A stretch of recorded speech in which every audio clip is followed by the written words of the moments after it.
I can't wait. 14, 13, 12, 11, 10, 9, 8, 7, 6, 5, 4, 3, 2, 1, 0.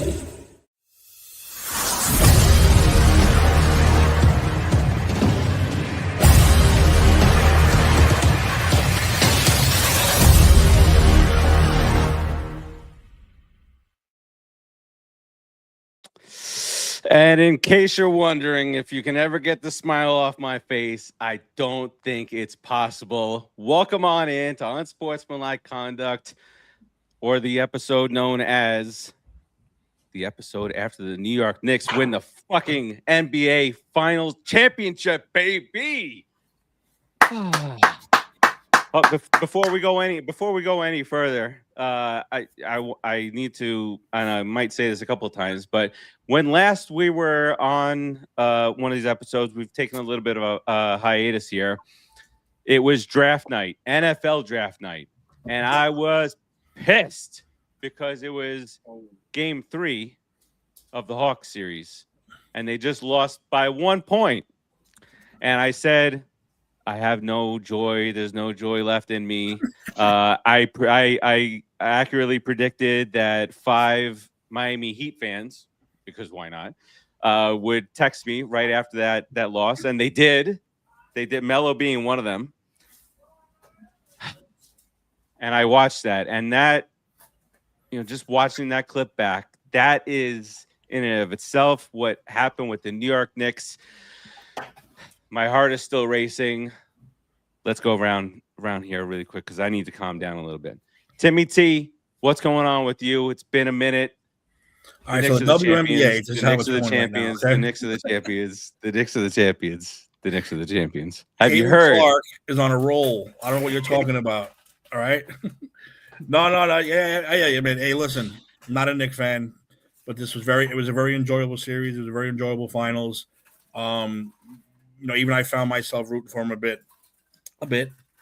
And we'll get into it deep, but I enjoyed it. It's a good series, and I was actually proud to be a New Yorker today, and yay. We'll get deeper into it though. Okay. Yes. Come a long way, Tim.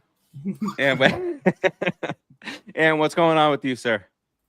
Not much. Just normal life stuff, and wondering what I will do with myself now that basketball and hockey are over for the next 2 months.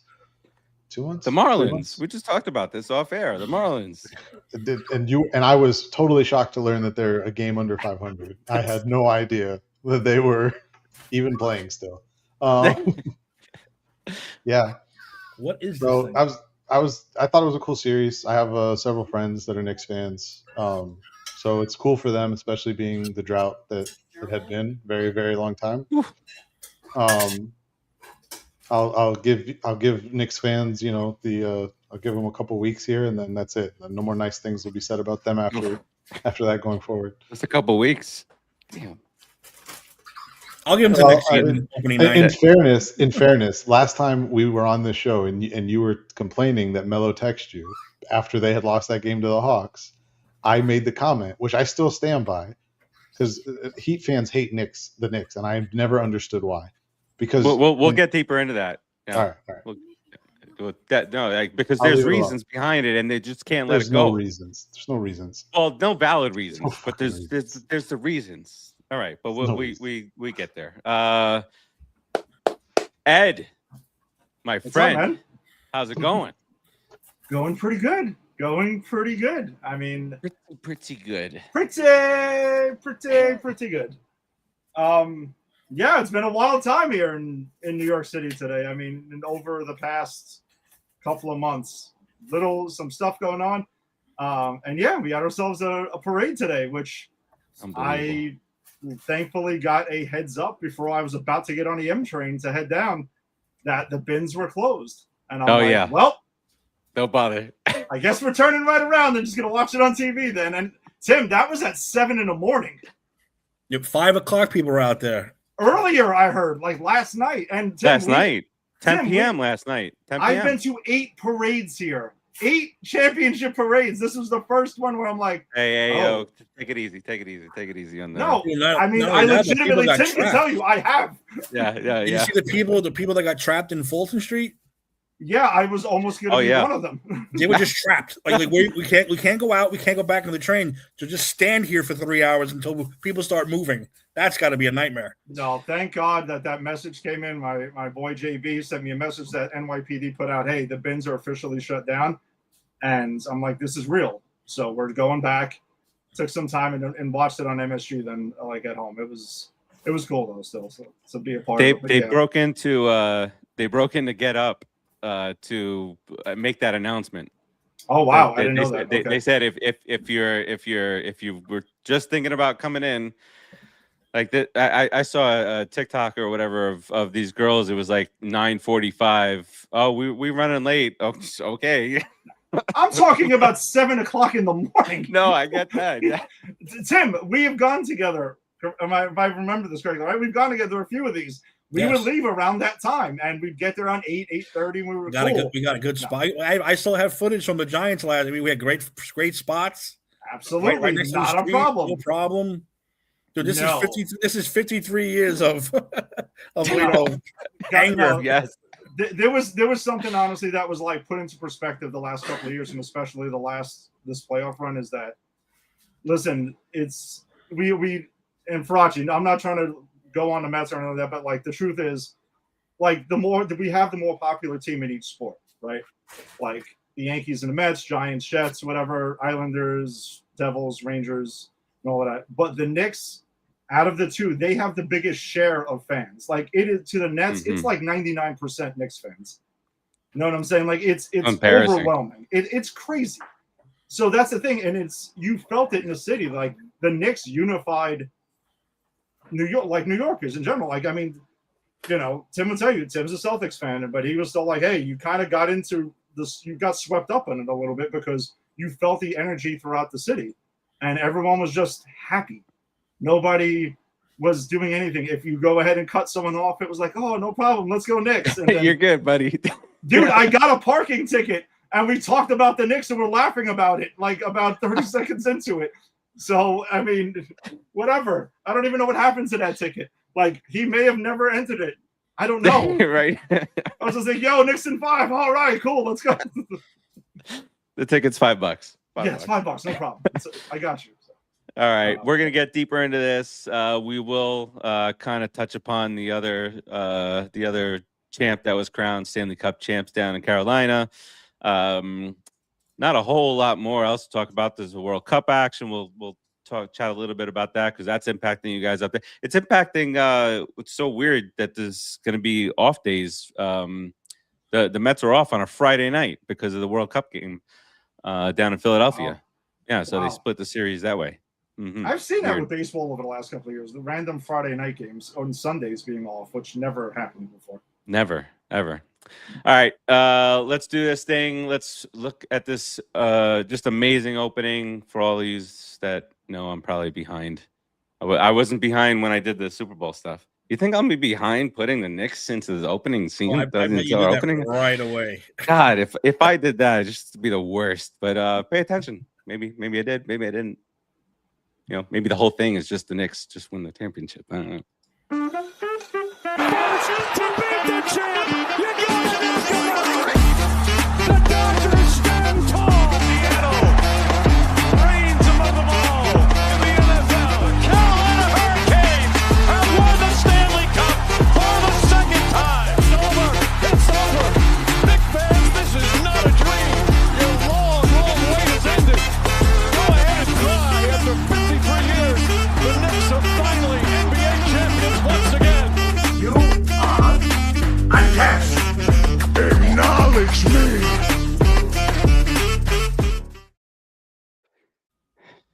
Some may accuse me of having the Knicks part as the longest part, but Mike Breen just didn't give me a clean cut. You know, if I cut the second part, it was just Wemby's little bitch ass walking off the court, not shaking any hands and stuff.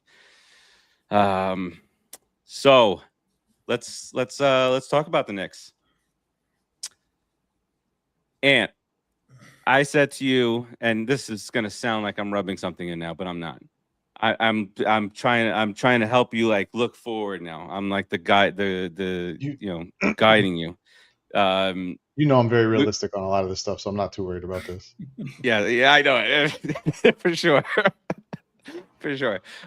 So at one point in our lives, our teams in different sports had the same number of years in drought. Yours was the NFL team, and mine was the NBA team. But since we last talked, that's not the case anymore. And I want you to know how fucking amazing it is going to feel when it finally happens. It's not going to end right now. No, I got 53 more years to wait. I don't know about 53 more years. The Dolphins aren't winning for a very long time, trust me. But in all seriousness, like I'm still like, the parade happened today. That was every little bit of this is surreal. And for me, my last championship, well, all of us was not Ant, but was the Giants. Right? Yeah. So that's it. We got the Rangers in common. We have the Giants Rangers in also. common. Yeah, we do. The Liberty? Yeah, why not? I mean, Yeah. Well, they were last technically then. Hard time? Oh, that's true. Oh, yeah, that's true. Yeah, well, it's us now. Anyway, so it's just for me, it's still just so surreal that this happened. You're just living through all this Dolan era stuff, the Isaiah Thomas era, the Phil Jackson stuff, the heartbreak, the Ewing finger roll. I remember the Ewing. I was absolutely devastated with the Ewing finger roll. I'm like, dunk that shit. Dunk that. How do you lose? How do you lose game 6 and 7 in '94? Fucking OJ. Starks 1 for 18. Starks and OJ. John Starks and OJ. Pat Riley faxing in his resignation and pussyfooting his way down to Miami, and then getting his ass whooped 3 of the next 4 years against the Knicks. But the Knicks still not winning a title. In '99, Ewing fucking breaks his wrist. Great. Let's go against the Twin Towers with Latrell Sprewell guarding Tim Duncan. That'll work out wonderfully. And then, guys, let's give Jared Jeffries a 6-year long-term contract. And Eddie Curry, let's bring him. Let's bring that bad boy into town. Late Didn't Eddie 90s Curry get a championship ring though? Did he with the Heat or something like that? I'm pretty sure he did. It was another. Yeah, Riley thought he was gonna be able to turn him around. Yeah, 2012. He was on that Heat team that beat the Thunder. Yeah. And then you think the tides are changing. All the rumors are LeBron's coming to the Knicks. It's 3 or 4 years worth of three or 4 years worth of those rumors nonstop. That doesn't happen. We assemble a nice team, nice little team. But we got LeBron and we got Wade and we got Bosh in Miami. So that never comes to fruition. Then another few years of 20, 25 wins. And then Jalen Brunson comes to town. Thank you so much to the Dallas Mavericks. Thank you so much to Mark Cuban. Thank you so much for the decision not to. The guy was begging to sign a $55 million extension during the season.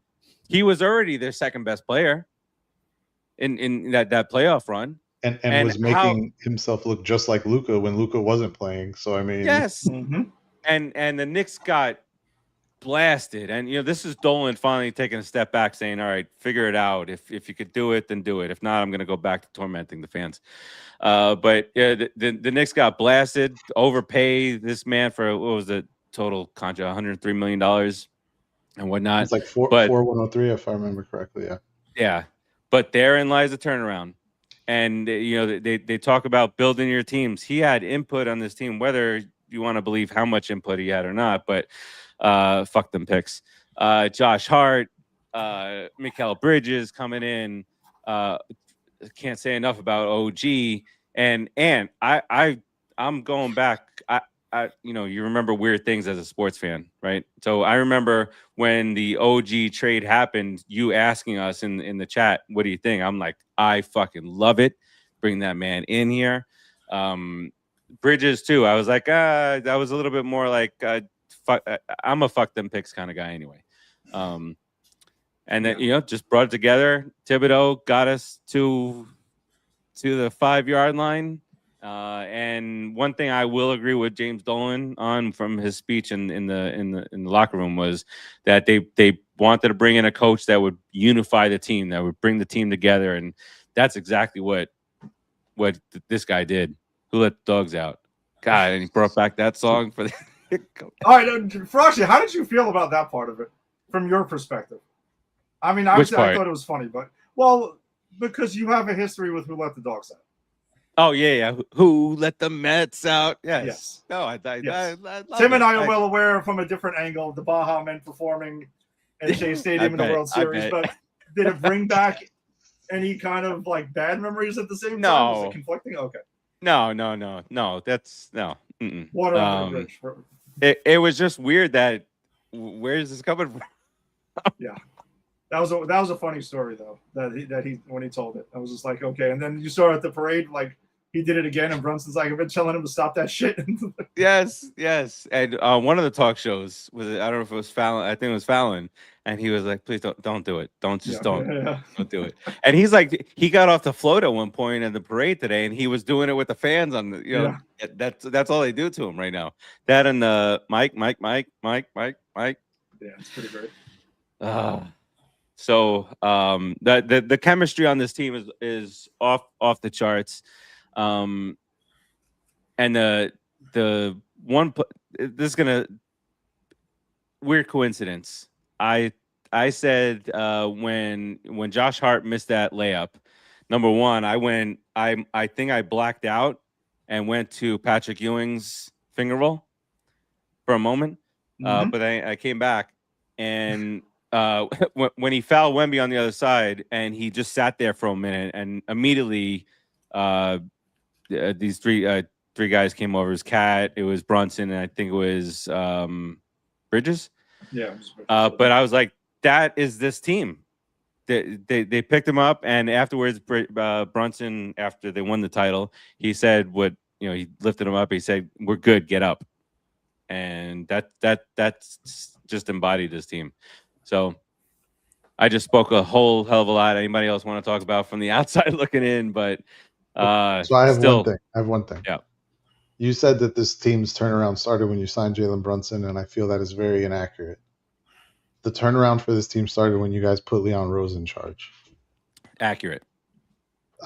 When Dolan said, "Do what you can." Yeah. March 2nd, 2020 was the date that Leon Rose was announced as the president of basketball 2 operations weeks before the world shut down. Yeah. Yeah. That's right. Oh my God. I totally, wow. Yeah. Brings back trauma memories. Anyways, no, I think that was really the turning point. OG Anunoby, you guys actually only traded a 2nd-round pick in the OG Anunoby trade. There was no 1st-round picks in that trade. It was RJ Barrett as the didn't want to pay any money. And quickly. Well, I believe I questioned when they paid him what they paid him. It was a 4-year, 212. Oh no! I was just saying Toronto didn't want to pay him. Oh no! That's why I will say, because I do like OG, and I believe I have to go back and look, but I'm almost positive I said it was a great trade at the time, because trading Barrett and quickly would not amount to what probably OG could give you. Let's be honest. If anybody was hating, it was Melo. Yeah. Agreed. I may have questioned the contract extension, but I always loved the player, so I figured it would work out in the end, and it seems like it did. And just because I just happened to pull up their salary cap table, the extension that Brunson had signed, at no point during that deal will he be higher than the 2nd highest paid player on the team. He's actually the 3rd highest paid player on the team currently, which is crazy when you think about it. $113 million less. He left that on the table. Players don't do that these days at all. But he's everywhere, and There's a lot more than just players who don't do that these days. Not many people. He's far surpassing. No. He's far surpassing that. I mean, he's everywhere. There's billboards and commercials and all that stuff. So He got it back. he's making up for it. But you gotta love that, man. He'll never have to pay for food or alcohol in the state of New York ever again for the rest of his life. King. So it probably No, worked He's a out. king. He is in the same breath now as Derek Jeter, as Mark Messier, as Eli Manning, like, you know, Facts. as that crew. Like, that's what he is. Like, he will be, you know, he's immortalized now forever here. So does he replace Frazier in that regard, or is he just added to the picture? If you're talking about all of like a New York sports, Well, Mount you Rushmore? named it perfectly. You had baseball, hockey, basketball, and football.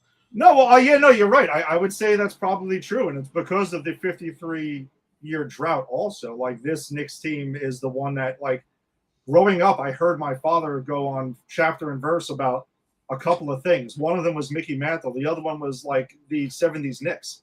Like, it was just, it would never go on. I felt like I saw them play, that I heard so much about them. It was insane.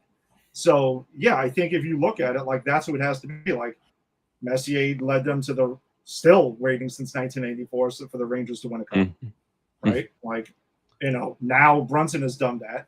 I mean, Jeter, you know, won 5 here, right? So it would be him, and then Eli won 2. And again, they're also, I don't think it's recency biased either. I mean, No. That's what it is. Messi ended a drought too. Messi ended up 54 years. Tim, would And you guaranteed like, it was 1 year more, and that's it. Yep. Well, you know why we're feeling it, because we're much older now. Well, No, you're right. Say it out loud. You can say the quiet part out loud. It's like, holy shit. it's literally a generation and a half of Knicks fans that had never seen this before. More than that. So just, I mean, think about how many generations down that goes down. Probably at least 2 of Knicks fans that had never seen anything like this. I mean, And through their just whole the lives. heartbreak. So I mean, to have Dan LeBatard, when Dan LeBatard is a troll for the Knicks, and not recently though. He loves this Knicks team. I don't know if you've seen any of his stuff recently, but he's like wearing like orange and blue wigs and stuff like that. But he hated the Knicks, and when they got LeBron, and he went on this rant, that very famous that rant that he went on with the music in the background. He ended it by, "New York, welcome to another decade of irrelevance," and he was not wrong. it's just unfortunate We've that our turned it decade around of now. relevance didn't last. So Yeah. I mean, the Knicks got the consolation prize at that point. They got Amari Stoudemire. And then Dolan forces the trade for Melo. And then that was it. All right. That was as far as it went. Dolan at fault for that, Yeah. or is Melo at fault for that? Farace, correct me if I'm wrong. Like from what everyone understands, Dolan forced the trade, even though Melo was going to be a free agent at the end of the year. Yeah. And supposedly he was being told, like, listen, you kind of got it. He's going to be a free agent. Just wait. We'll sign him. He wants to come here. Like, that was the word all around, that he was dying to go to the Knicks. And then they gutted their team. Not that many of the players ended up being anything, but still, you gutted the team of all the role players. It was the depth. It was the depth. And then, cool, they had Melo, but that was it. But that was not the plan.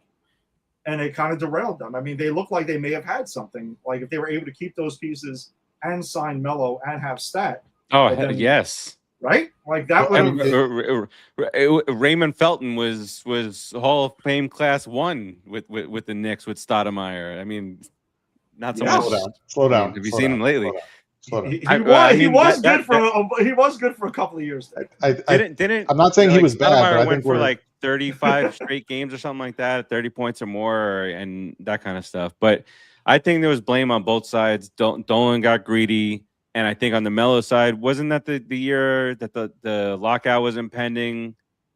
And if he went to free agency, yeah, that's what I thought. He pushed for it too. It was a impending lockout.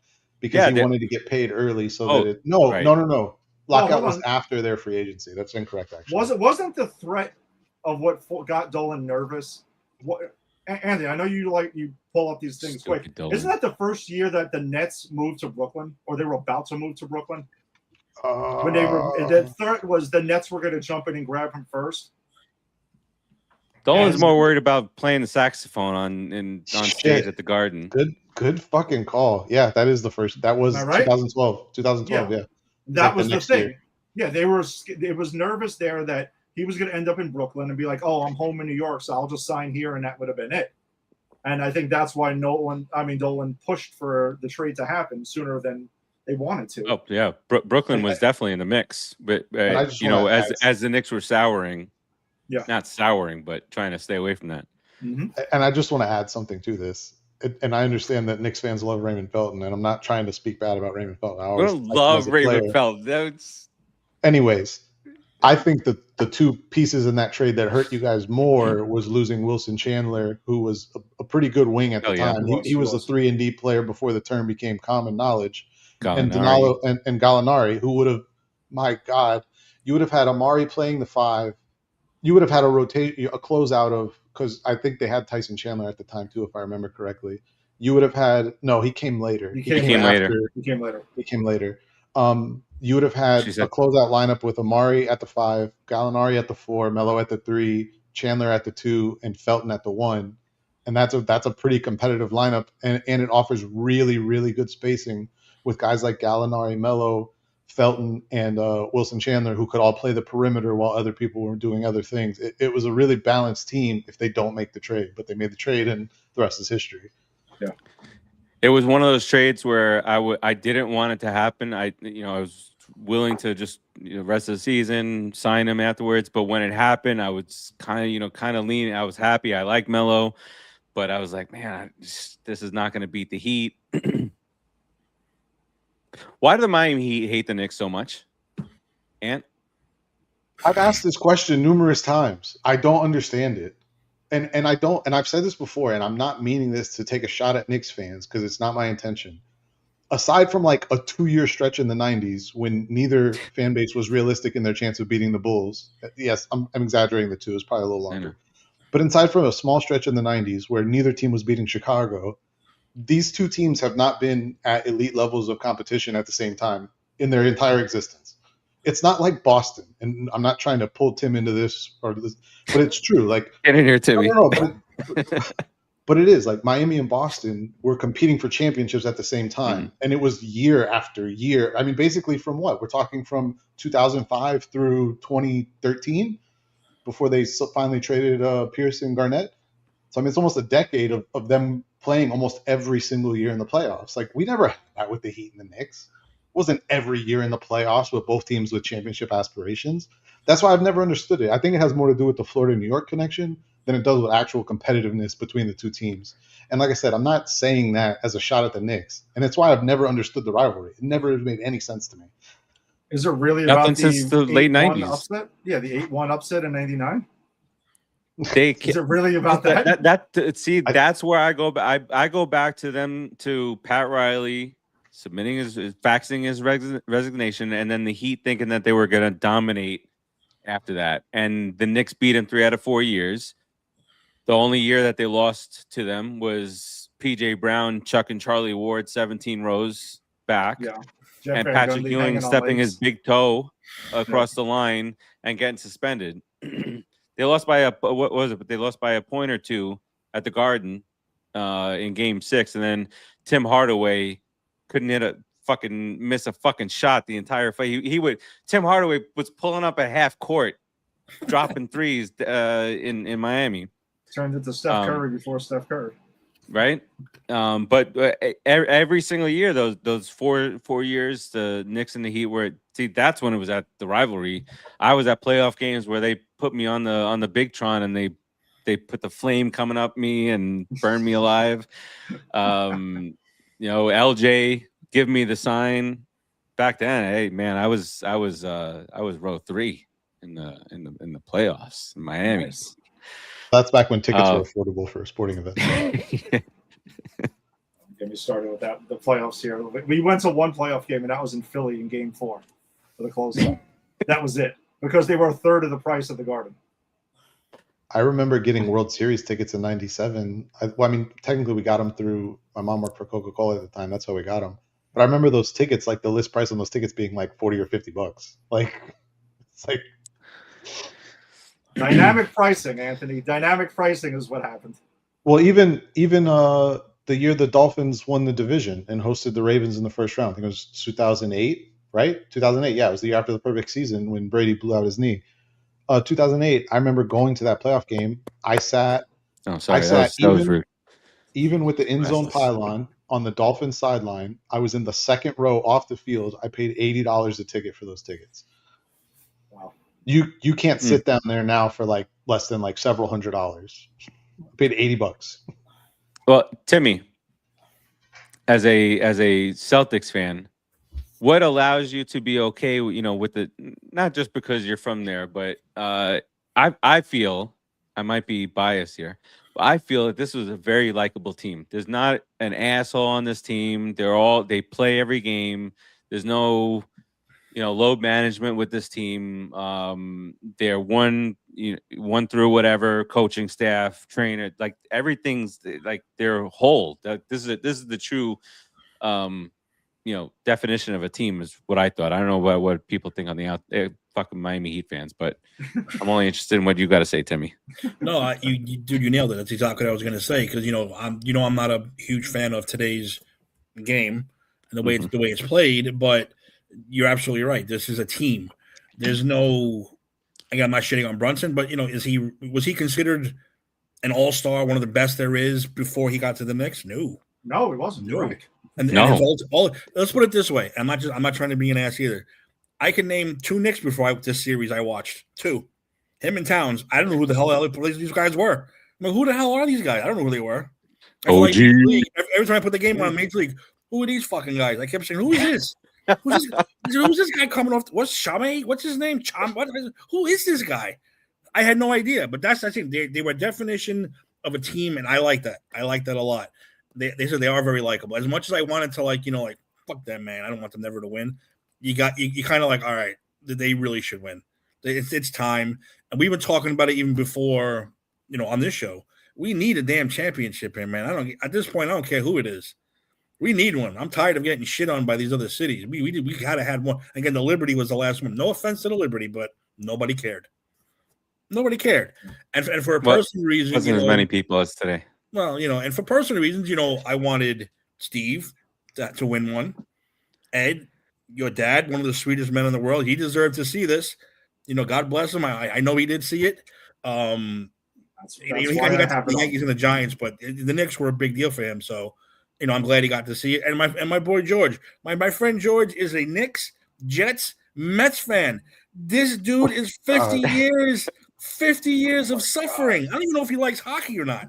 50 years without a single. He's not a Devils fan. Since 86. Since 86. Well, they were has nothing. No, it's the Islanders. They're the ones. I am happy for George right now. I'm so happy for him that he got this title. And that's what made me get so into this was because I said, I know Steve's going to be in a good mood. I know Ed's dad's watching. He's all fucking happy. And my man George is like, holy shit, what do I do? I haven't felt this since 86. What do I do? So I'm very happy with that. So yeah. And I mentioned it in the Facebook today, and I mentioned it on the chat, and I'll say it again. I wasn't a fan of the mayor either, but that dude's speech today, holy shit. I had goosebumps. I had a little tear in my eye. The dude memorized every name, every play, every player who came. I was ready to – if he told me to get up and run through a wall, I would have got up and ran through the fucking wall. Timmy, I thought you were being sarcastic when you said it. No, I wasn't, dude. That was one of the best speeches I've ever heard. So but wait, Steve and I were talking about before we went on air. Hold on, but Dolan said he's not a Knicks fan. Yeah, screw Dolan. Dolan can't get out of his own fucking way. Honestly, yeah, he's an asshole. That guy. No, but I'm watching it on TV. I'm like, let me see a catch a parade. I missed the actual parade, so let me watch the ceremony. When he started, I was getting ready to change the channel when he started talking. But he started talking. I'm like, wow, this guy knows his shit. And he's naming every player who never got the ring. He's naming all the plays, and I thought the whole 0.4% thing was God. I wanted to call the copyright office and copyright that shit now. Start making T-shirts because that shit is going to be everywhere soon. Point for New York, point four, whatever. That's going to be everywhere. Why are you giving us a head start like that? Yeah. Oof. Like I said, this was the definition of a real team. As much as you want to hate one of them, you can't. You can't really hate any of them. And so yeah, I mean, it was an enjoyable final. I'm happy. I'm happy for New York. I'm happy for you guys. That's until next season. But yeah, I'm happy. Yeah. I think two things I want to add on to that, and I know we're having a Knicks powwow, so that's fine. But two things, and it's Knicks related. It never I has don't. to end, guys. We could go on for 5 hours. I'm great with I a would 5 prefer. hour I show prefer. tonight. I would prefer it doesn't. It's more than I'm not interested in 5 hours this time. Obviously, I don't live there. I'm not a fan of the teams there. It doesn't seem like there has been a championship there in my lifetime that I remember that has unified or brought so much of the city together as this one, which I thought was really cool. Seeing the watch parties across all 5 boroughs with people just lining the streets, throwing projectors up on the sides of buildings to watch these games I've never seen anything. You don't see stuff like that in other countries for World Cup games, and you're seeing it with the Knicks in the NBA Finals. That was just wild to me.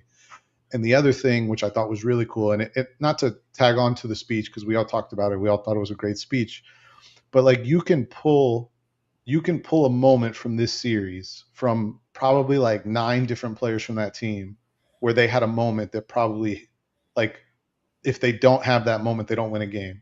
You have Alvarado in game 2.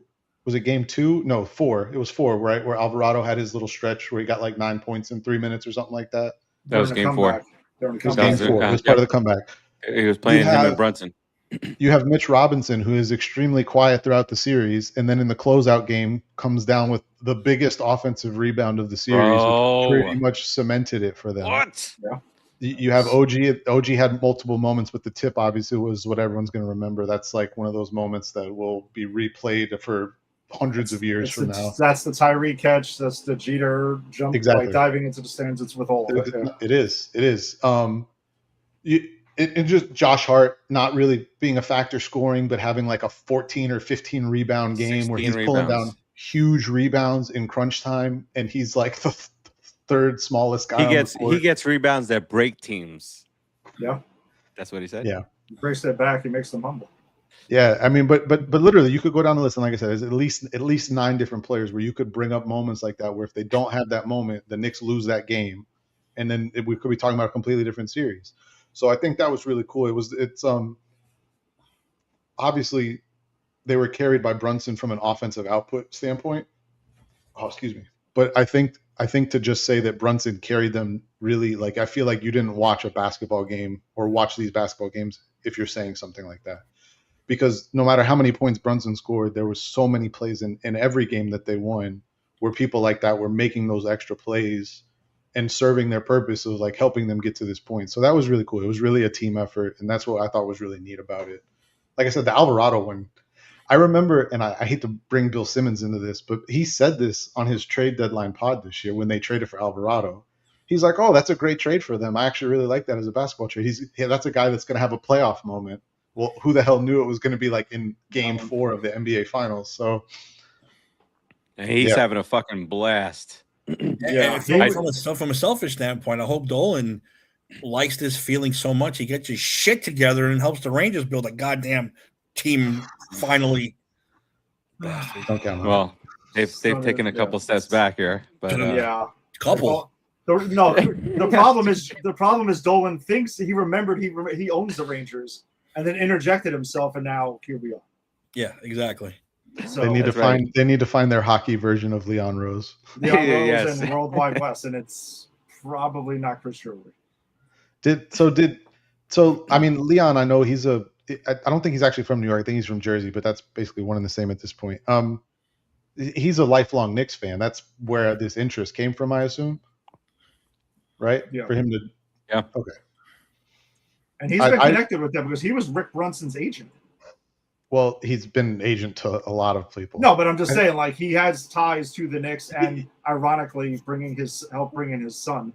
Well, what I was going to get also too on that though is that Leon probably took a pay cut to take this job. Just people need to understand that because he was probably making more money as an agent than he is as a team president. Yeah, you're talking. I mean, he's still making good money. I'm sure he's not hurting.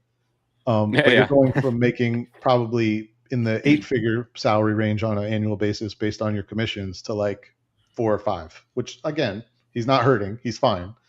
But that's a big pay cut for someone if they're making 15 to 20 every year, and then all of a sudden it's like, hey, here's 3. And Danhausen better get a ring. He needs I a was ring. very upset that he wasn't at the parade today, but I think it has to do with that WWE was in a different city today. Yeah. He was I getting mean, paid everyone else was human out. monies for something else. I mean, Chris Summers. Wu-Tang was on a float. Well, Fat Joe was and on a float. Wu-Tang believed in They Game 4. turned the tide. In Game At 4, halftime. Knicks in 5. That's what. And that's why Bobby that's what was said. Bacala and Carmella Soprano was on a float? Why? Because Hey, honestly, they're at the Garden a lot for a lot of Knicks games, like on a regular basis, though. Dude, Bobby Actually- Bacala, Steve Sher- that dude was honored. I went to the game. I have his bobblehead at the Somerset Patriots game Awesome. for the Yankee, and now he got honored this year at the Rail Riders, the other Yankee minor league. What? He is everywhere. Why is Bobby? He is everywhere. He is omnipresent here in New His York. bobblehead sports. had his dog with him. It's him and his dog on the bobblehead. I'll have to show it to you when I dig it out one day. It's insane. ridiculous. But yeah, like what Tim had mentioned too, is just like this is, you like you guys had said, like this is a real basketball team. Like if you're a guy who doesn't like the modern game, and then you turn and you watch the Knicks, like they don't rely on threes all the time. I mean, obviously you have to shoot them at a high percentage and everything like that. Because basically, do the math. The other team's shooting threes and make it. I mean, you're shooting twos, doesn't add up. Like the math doesn't work. But this team plays defense. They score in every way you can possibly go with. And also, like when they went on that 13-game winning streak in the playoffs, which is crazy to say out loud, it's nuts. And they were just wiping the floor with teams every single game. It was insane. But nobody was dropping 30 every night and stuff like that. Like the score, if you look at the scoring sheet, it was up and down the lineup. Like everyone was contributing. It was like the epitome of team basketball. It was nuts. Like even if you didn't like the team, you were going to get on board with this because it was just really good basketball. And like you guys had mentioned, like there's no unlikable players. And then you got like the Nova Knicks connection there, where it's like, hey, these guys won in college together. Now they're doing it on a pro level. You know, Cat growing up a Knicks fan and stuff like that, and doing his thing there too. The Alvarado story, which Tim, by the way, Alvarado and Clarkson were on Knickerbocker Avenue for the Puerto Rican Day Parade there. Yeah. Which is like 20 minutes away from my house. Like it's nuts. And he went, he played in Christ the King, which is right there where Tim used to take the train and stuff like that, to work. This is the most New York team that the Knicks have ever had. You have a Puerto Rican guy and a Dominican guy on the Knicks. It's crazy. That's why I think like the city just gravitated. It just gravitated to them, and everyone got swept up on it. And like what Anthony was saying, like, I know, Steve, like, yeah, I don't know what you're like. I'm sure you've seen a bunch of videos and stuff like that, what it's been here, but like, I've never seen New York turn into like feeling like what a small town does, like for like high school football. Like they close down everything on a Friday night to go watch the high school football team. Like that's what they turned New York City into. Like everyone was there, and you couldn't get into a bar during a Knicks playoff game. There were lines around the block, especially like in the finals in Queens, in Forest Hills, not just by the Garden. This was everywhere. It was wild. I've really never seen anything like that. The closest thing I remember was like the spring of '94 when the Rangers and the Knicks were in it, like back-to-back nights. That was the last time I remember the being parade. like that. The parade was the same night, the same day as was a game 6. Oh my God. Which was the same as OJ. All this shit happened the same day. Yeah. So pretty sure went to the Rangers parade and then watching the Knicks, and then OJ happens the same day. And then OJ interrupts the broadcast. I'm like, what is going on right now? This is why a couple of years ago when OJ, was it last year that OJ died? Or 2 years ago? 2 or 3 I have years no ago. concept of Oh, it was a time few. ever in life for some reason. But anyway, Farace, it's fine now because it doesn't matter. Like it doesn't matter. Tell you, It's just the Knicks. It's Knicks time. That's it. yeah, that's 24, it. 24 in case you were wondering. 24. So 2 okay. years ago, I was like, maybe this is the year, maybe the reverse curse. We just need a Danhausen. We didn't know OJ. We need a Danhausen. It's great. Yeah, I've had to ask people about this Danhausen situation. Like I'm like, what is going on? He's in here? all the sports shows too. He's on, Get Up and First Take and all. He's been on everything. ESPN signed that contract to WWE. They're gonna milk that shit and integrate him into everything that they got. He's getting lots of human monies. He is the most over person in WWE right now. There is no one more over than him. But I heard he doesn't wrestle. Is that true? He wrestled once so far. Once. One match. What? And when he came from AEW, he what was he at WrestleMania? Was his first appearance? I forget what it was. Whatever pay-per-view it was. When he came out, no reaction. I was like, who the hell is this guy? Yeah, it was WrestleMania. No reaction. Not a boo, not a cheer, which is worse than getting. You want to get booed, you want to get cheered. You don't want to get nothing. He got nothing. Yeah, that's the worst. But then he started with the jokes and the cursing, and then all of a sudden, holy shit, he's everywhere now. Now he's just the biggest thing in wrestling. Who doesn't wrestle? It's hysterical. Double down on the jinx with the Knicks. Yeah, and they lost 2 out of 3 to the Hawks. Yep. Ever since 13-1. He needs a ring. He's ready to get one. What are you gonna do? Yeah. How about that Seinfeld reaction to that comeback? Well, Larry, like we were talking about, Larry David lost, like, his heart skipped and he lost a few years in his life at that point. And then Seinfeld, like, I remember, they showed him immediately on ESPN. Like, when that happened, I jumped out of my chair and I felt like the same thing. I was like, wait a second, what just happened? I not being a fan, I was like, oh man, they're gonna lose this game. I'm gonna go inside. Yeah, deal with it. And then boom, I'm on Facebook. Knicks plot. I'm like, there's no fucking way they won that game. I thought I was getting trolled. I'm like, there's no way. Boom, I go right to YouTube, right to the highlights. I'm going, you gotta be shitting me. I was like, what just happened? And immediately I went right to Danhausen and I said, that motherfucker's real. He's real. This is really happening. Jalen Brunson acknowledged it on the Tonight Show too. Yeah, he's a big wrestling. Well, he was in, didn't he? He had a thing with Halliburton. At Raw. Yeah, no, I did see that. I saw clips of that on social. They're going to be in New York for Saturday night's main event during Fanatics weekend, so that's going to be fun because I guarantee a lot of the Knicks are going to pop in for that show at the Garden. Brunson is definitely going to be involved in that. Yeah. There's no question. And it's Fanatics weekend too, so a lot of people should show up at the Garden that night. Cam Scatterbo and Jalen Brunson show up for that. Oh yeah, might as well, sure. Right? Like, just get them all involved. But yeah, like, listen, full disclosure, Tim as well as some Farace, like, I have a complicated history with the Knicks. It's a complicated history, and over time, like, my father was a huge Knicks fan, and then, like, he had passed, and then I felt like it was a way to, like, honor him, would be like to really outwardly cheer for the Knicks. But, like, a lot of times before that, though, it was also like, even when I didn't like them, I would watch the Knicks with him because he was watching the Knicks. He just watched them and stuff. So all the heartbreak that Farace was going down memory lane with, I saw from a different perspective. But, like, you're like, meh.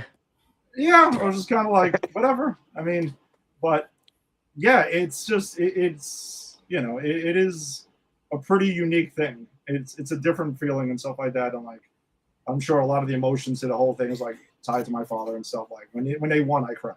I fully admit it. Like, it was Farace, I'm sure you did, like, too, as well. And hiding in the corner somewhere. Yeah. Yes. Well, there's one thing though, and Ed's going to back me up immediately, and Farace is not going to be happy with this. So, I mean, Anthony's going to have to be the deciding factor on this one. There's one thing the mayor said that I didn't agree with. He said when Starks dunked on Jordan. Oh, I jumped out of my chair immediately. He did not. No, you didn't. He did not dunk on Jordan. He dunked on Horace Grant. Bill Cartwright and Horace Grant. Exactly. He did not dunk on Jordan. A lot of people see it the other way. There's only one angle where it looks like he dunked on, but he didn't. I'm not saying that's the angle I've seen. I am not rewriting history. It is what it is. But the fact is, again, when you watch, what's funny though is that fuck Scottie Pippen. You want to know something though? He wasn't even in that game. He was ejected already. He dunked on Cartwright. He dunked on Grant. He dunked on Jordan. He dunked on Pippen. He dunked on friggin' Jerry Sloan. He dunked on Phil Jackson. Like, everyone gets put into this dunk at overtime. I'm like, guys, just watch the play and you can see what happened. If Jordan was able to get a pinky on the ball, it would have been it would have looked like Space Jam when he stretched his aim dunks. Like, that's how crazy he was out of that play. But the poster shows, like, the basically aftermath of it. Yeah, that's what posters are designed for. It is what it It's is. the moment in time from a particular angle that you want It's it like from. Jordan didn't really exactly. kick Craig Elo in the head with the shot, but the Oh. poster looks like it. Yeah. Which is hilarious because that is a random play that me and Tim have talked about, and Tim's not a Bulls fan and or Cavs, but that play is still hilarious. It's Craig Elo's reaction that makes it. Where it looks like Because it does look like Jordan kicked him in the face. He went and he fell and then down. he It's like, falls down and he fades away. It's ridiculous. It's ridiculous. And Craig Elo. Reggie Miller didn't push off neither. So Fuck Mark Price. too. whatever angle you Well. get the photo at. Well, I mean Reggie Miller's twig arms. I don't know how much he was able to really get behind and like do that, but It extended. Other than that, well, it was a speaking of other than that, it was a great speech, but that was a lie. That was false. It's a lie. It feels a little fabricated there, but whatever. You have to do what you got to do. But I don't know. Dolan's comments to follow up at that, by the way, were just I did want to say just a quick, like, what a Not to go down. killjoy. Yeah. Like, go, just do it. He also waved off the picture when he was giving him the key to the city. He went like this. If I don't know if you noticed, I saw it a couple times. But like, you don't have. He mentioned Oakley. He mentioned all these guys because that's what we've lived through. He didn't mention them and while he was saying it, I was like, I wonder how Dolan's feeling about all this. You know, the 20 win seasons and that kind of stuff. But who cares? But he went down that path because like I said, we've all lived through. We've all obsessed over it. We've all had Knicks fans have had nightmares over these things over in the 90s. So to bring up all these guys and to say, it's for the Emmanuel Quickleys. It's for these guys that, that were also traded away. They were all part of the building blocks that led to this. As soon as he mentioned Oakley, I knew that something was going to go off kilter here. But he basically said, I'm not asking for your vote. I don't know why he would even say that. Nothing was mentioned about anything like that. That's one. And then we're rehashing. Yeah, that's the reason why. And that was because of you. It was you. Yeah. You did all this to us. And it was also one of the great things of the Knicks winning in Game 5 and being on the road is that Charles Oakley was actually was there in attendance, and he was there in a lot of the road playoff games. So the fact that he was able to be there because Dolan can't control that part of it was awesome. It was almost like it was meant to be. Like, the dude lost his mind. He can't keep his mouth shut, hates Patrick Ewing for some reason. Can't stop talking about Patrick Ewing. But you know what? You have to talk about him because, like you said, it's part of the history. It's part of what you guys have gone through as fans for. Is he Bret Hart? Is he Bret Hart of the NBA? Yeah, basically, he might be. He might be. All right. One other thing about the Knicks, and then we can sadly.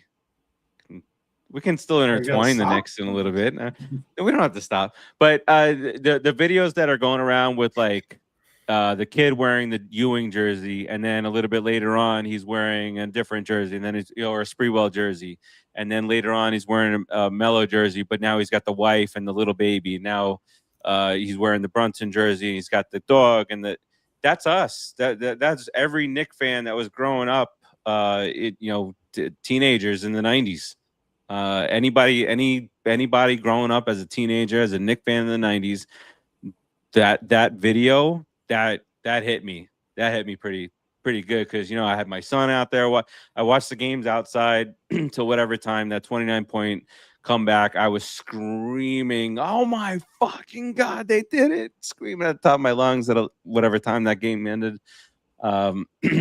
And my son came out, to watch the whole thing end, and my wife. I was that.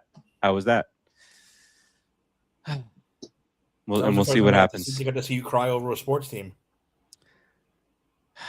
You had no kids with the Super Bowl, right? So you know. Mm-mm. Actually, for the second Super Bowl, my son was 5 months old. Yeah, so there you go. They never seen it. And I was a party with a but it was obviously down here there's a lot of Dolphin fans, and they won. I celebrated, and they were like, "That was so toned down." I was like, "Well, we just won a few years ago," and they were like, "Fuck you," the whole Dolphin. Roxy, I'm sorry, it's the same thing I've told Angie with her and her. She's had her Chiefs run and stuff like that. Is you can't. You have to cherish every single one because you don't know when it's gonna end. You're right. Yeah. I mean, I didn't. I guess I just didn't celebrate the way a Dolphin fan would have wanted me to celebrate a Super Bowl win, seeing as though it's been so long. Yeah. And that was back in 2011, 2012. Sorry, Ant. I did try. Yeah, I remember that moment. The where I gained the respect from you, not from you, for you, was a few years ago when Dolphins were closing in on potential playoffs, and I said that there's a possibility that they could win the game, and you cut me off mid sentence, and absolutely not. They're not winning this game. Been down this road before, and all that stuff. So you're a realistic fan. You're not like these other Dolphin fans down here. Is there a lot of? We can't hear you. It's on mute. Somehow. Now you I can did hear me. Okay, yeah, there it is. I chimed in several times. I thought you guys were just ignoring me. Oh Jesus! It's okay. It's okay. No worries. It wasn't anything important. Like Steve was talking about screaming at the top of his lungs in his backyard. I'm like, oh, your neighbors love you. No. You can broaden that. It's not just Dolphins fans. It's South Florida sports fans in general. The most delusional fan base that there is. It's a mellow case study. The amount of people, and this was, I guess we could transition. I'm not trying to transition away from the topic we've had for the last 56 minutes, but yeah. It's like Heat fans right now talking about this Giannis trade, which I fully expect to happen. The one time they're going to trade for a superstar, and I'm like, please, for the love of God, don't do it. They're going to end up trading the whole fucking thing for Giannis, and they're going to suck. And there's Heat fans down here telling me they're going to win next year with Giannis. So Giannis and Bam are going to. I hear they're not thrilled with Tyler Hero as part of the package. He's going to Detroit for cap filler and a couple picks. I'm telling you, dude. It's gonna happen. I thought Giannis to the Celtics was a thing. They've supposedly That's they're a out thing. of it now. They were trying to do it without trading Jaylen Brown, and there was no teams willing to give enough for Derek White to entice Milwaukee. Yeah, because I was actually wondering if the Atlanta Celtics, involved. like if they traded Jaylen Brown for Giannis, I feel like it's not exactly upgrading. I felt like it was more of like a lateral move. Yeah, I think a large part of the reason of their success over the last several years is the fact that they have two elite wings that play defense and offense, and they're both really, really good. But apparently I'm wrong. So I mean, their problem is they are one of the teams that truly lives and dies by the three. Yes, they really do, and that's a coaching problem. No, it's true. It's like saying. Equivalent. It's like a baseball team that literally just hits home runs and that's it. Like it's almost an NBA problem too. Because I mean, when the Spurs were down, every time the Spurs got behind, let's start launching threes. Let's start launching threes. We got to start launching threes. No, you don't have to start launching threes. You got a 7'3" center. Give the goddamn ball. That is a big reason they blew the lead they did. You said you had turned it off. The thing is, they hit every three they could imagine in the first half. Then what they did, they didn't play with the lead. Like, you basically can almost kill the clock. Mm-hmm. But they're like, no, we're going to keep launching threes. And eventually they went ice cold. Yeah, and they get cold. And that's just go back to the Celtics. That's exactly the problem with the Celtics. The Celtics will be up 15-20 in a game, and they're still jacking up threes 8 seconds into a shot clock. And it's like, go back to last year against the Knicks in the playoffs, game 1 and 2. It's true. Yeah. They were up, and they would just start jacking up threes. If they're down by more than 10, they're down by 10, start shooting threes. No play. We're not going to run plays. Just going to start shooting threes. Okay. Yeah. That's all coaching. I know they like to, that's a player problem. That's a coaching problem. And they had the same problem with Udoka. Udoka did a better job, I feel, of kind of reining them in at times. But for whatever reason, they didn't get there with him. They got there with the other guy, who I'm not a fan of. Mazzulla, right? Mazzulla? Yes, Joe Mazzulla. Not a big fan of his. The interviews are what kill me. Like, I can't stand that shit. Like, dude, just shut the fuck up. Like, stop. They were talking about this every day, but Reggie Miller was on, and he said that he would trade Jaylen Brown for Giannis because Reggie Miller, of all people, saying that they're taking too many threes. So he did say that if he was the GM, he would do it. Yeah. Okay. How old is Giannis now? He's what? 32. I'll say early 30s, right? And he's also been hurt a lot recently. Yes. And I wouldn't want. He's that guy. I don't want him. Really? No, Listen. Farace, If there's they no trade way for the him, Knicks are- No. Giannis to Knicks is done. That's not happening. Yeah. They, no. could you imagine if they would have just done it in August? Yeah, and they would have. when- Let's see, they would have cost him Cat and either Bridges or OG. Yeah. Yeah, it was two. You had to lose two. It of the was three to OG make the and deal Cat. work. I think the one that they were looking at was OG and Cat. That's insane to even think about right now. Wouldn't be having this Steve. conversation right now. Let me ask you a No, question, I'd be Steve. fucking furious again. Farace, let me ask you a Yes. question. You want LeBron next year? He can go fuck all the way off. No. If you want to speculate on this, I think there's only two places he's going because it sounds like he's not going back to LA. I'm curious to see. I have a thought, but go ahead. I do think there's a possibility, and I've seen some internet conspiracy theorists say that if Giannis does come to Miami, that he's going to come back. I even saw one conspiracy theory online saying that he would come back to Miami at possibly a league minimum deal because it would be a wink deal that he would be allowed into the ownership group once he retires. I don't buy any of that shit. That is a I wish it would happen because I'd much Pat rather Riley him own the team than holds fucking grudges. Mickey Harrison. He's not doing it. Pat Riley No, holds Pat grudges. will bring him back in a heartbeat. Pat would sell his grandchildren if it meant he thought he could win an NBA title. And I'm not even Oh, joking. would that be his whale? Well, Pat No. Riley is pretty cold-blooded from look throughout his entire career. Yeah. Remember, he Are you did fax his resignation in. So. Faxed it in. Wait, no, go back further than that. Talk about what he did in LA to get the head coaching job. Like, Yeah. come on now. No, you're right. You're right. It's true. Pat Riley being shrewd is long documented history. He doesn't give a fuck. He just is about winning, and that's it. Yeah, that's all he cares about. So what's the other one? And the other one's Golden State. And that one I actually think could happen. I think that one might be the more likely scenario is that he goes to Golden State. See, I keep thinking that I can see him going back to Cleveland since they're good from one last year. And he's going to – next year will probably be his last year. And he wants that retirement tour. There's no way he would be like, I'm done and that's it. It's well documented that his wife hates living in Cleveland. He's not going back to Cleveland. I was not privy to that, so he's not going back. How could you not be, Ed? I know, my bad. I'm just, no, but if he goes to Golden State, dude, what? That's the oldest team in NBA history. What is going on here? What you want to make?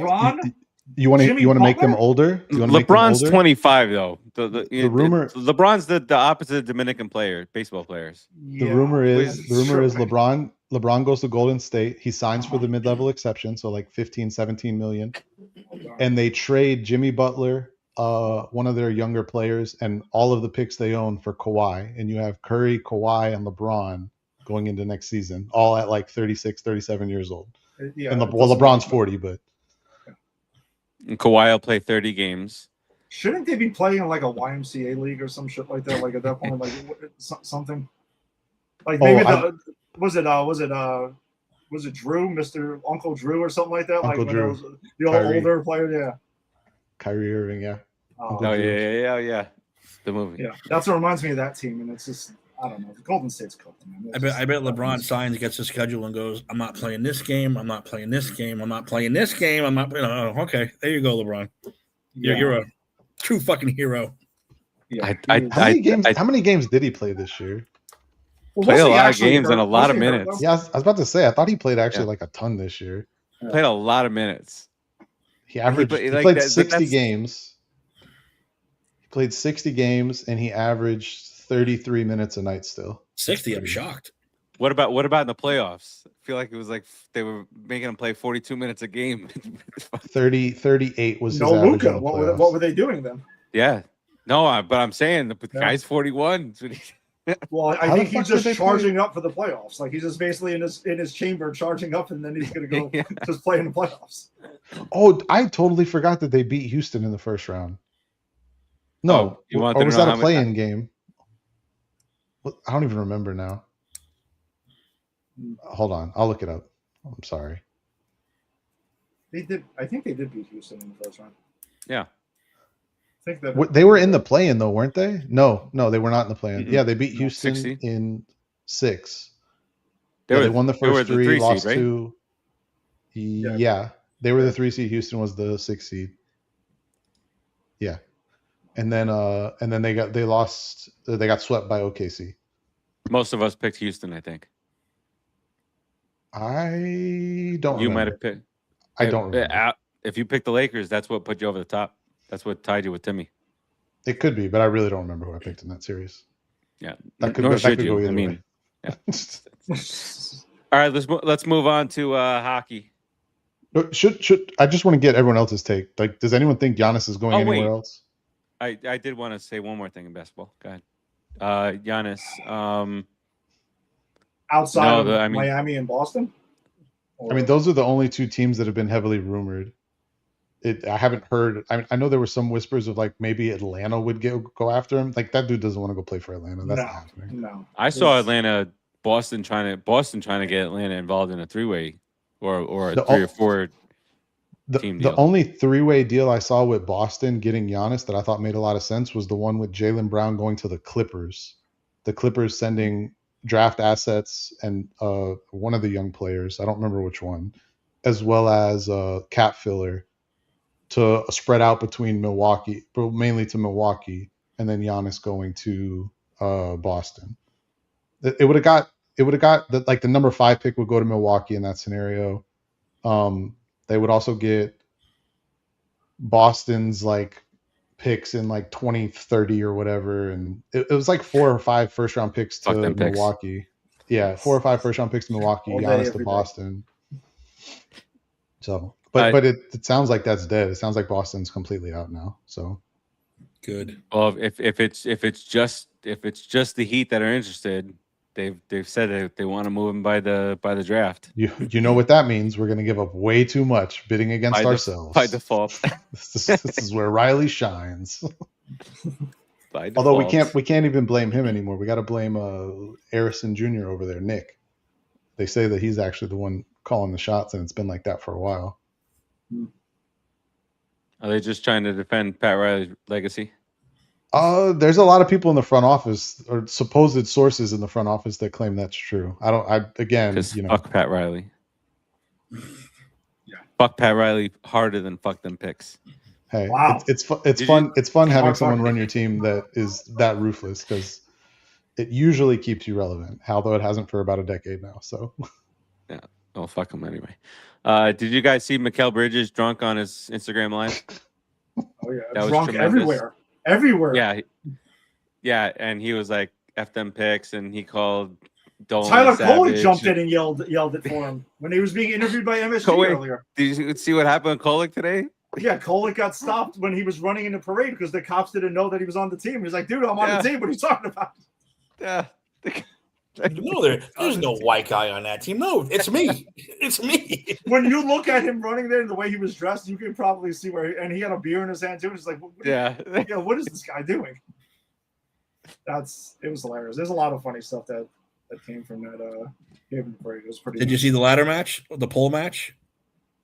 Oh yes, hell yeah, that was good. Yeah, that was ridiculous. Girl gets her pants pulled down instead of. Yeah. She twerks instead of doing anything else. That's perfect. Yeah, everybody got to see the totality of New York. And then the girl punching her in the fucking side of the head, and she's still just twerking away. I'm like, yeah, Knicks fans, baby. Bro, but she yanked. So, this girl was sitting on top of a stop the walk. Don't walk. Traffic sign. You should just see the video. Snatched her down. It's great. Yeah, it's great. She got back up. To close out this part, what a little bitch Wemby is. What a little bitch Wemby turned out to be. Yeah, my opinion of him really changed, honestly, over the course of the finals, because I actually had like a lot of respect for him over the course of the year. And then with that crap, and then also the dirty shit he was doing throughout the series. And I don't care what anyone's, and I hate conspiracy theories on every level. I really do, as I think most of them turn out to be complete bullshit. But the fact that it was pretty obvious, and I'm glad they mentioned it in Game 5, that if he got another flagrant, it was going to trigger an automatic suspension and a game ejection and an automatic suspension. And then he's seen mushing Brunson, going ahead, and you see his head look down, and he's laughing at him. He was putting his foot, but then he puts his foot on the closeout 3. That was there. so you can injure that. Then he also almost could have broke fucking OG's leg on another play because what was he doing there? He was like a video game that gets like frozen up. Yeah, it was weird, but like it was pretty obvious that he knew that they weren't getting like not saying that it was a conversation, but like they weren't. He was basically tempting them, so therefore he can just get away with murder and do whatever he wants. Well, because he was 100% getting new suspended face. for Game 6. New face of the NBA at the beginning Was of the he year. though? Remember? In the beginning of the year. Well, that's what they were trying to build him to. He's the face. He's going to be the next guy. Now, oh no, you're not, because you're a dirty piece of shit. Honestly, it reminded me of almost like a Sidney Crosby situation where it's just like you have such a talented player who's up there, but also this dirty shit. Like he was. Now, Anthony, I understand what you're saying. Like he probably should have been suspended if there was a Game 6, but how is the league reviewing the call? They reviewed the mush of Brunson earlier in the series. They said they reviewed it and literally said no foul, no nothing was warranted. How are you watching this and saying no? So with the mush, though, again, it's a judgment call. It's not like a specific rule. Whereas the putting your foot under with the closeout, that's a rule. Mm-hmm. So they would have reviewed it. There's no way you can defend that. Like there's not a say, well, judgment, they were both tangled up and blah, blah, blah, blah, blah. No, it's like, yeah, he put his foot there. He was definitely getting suspended Game 6.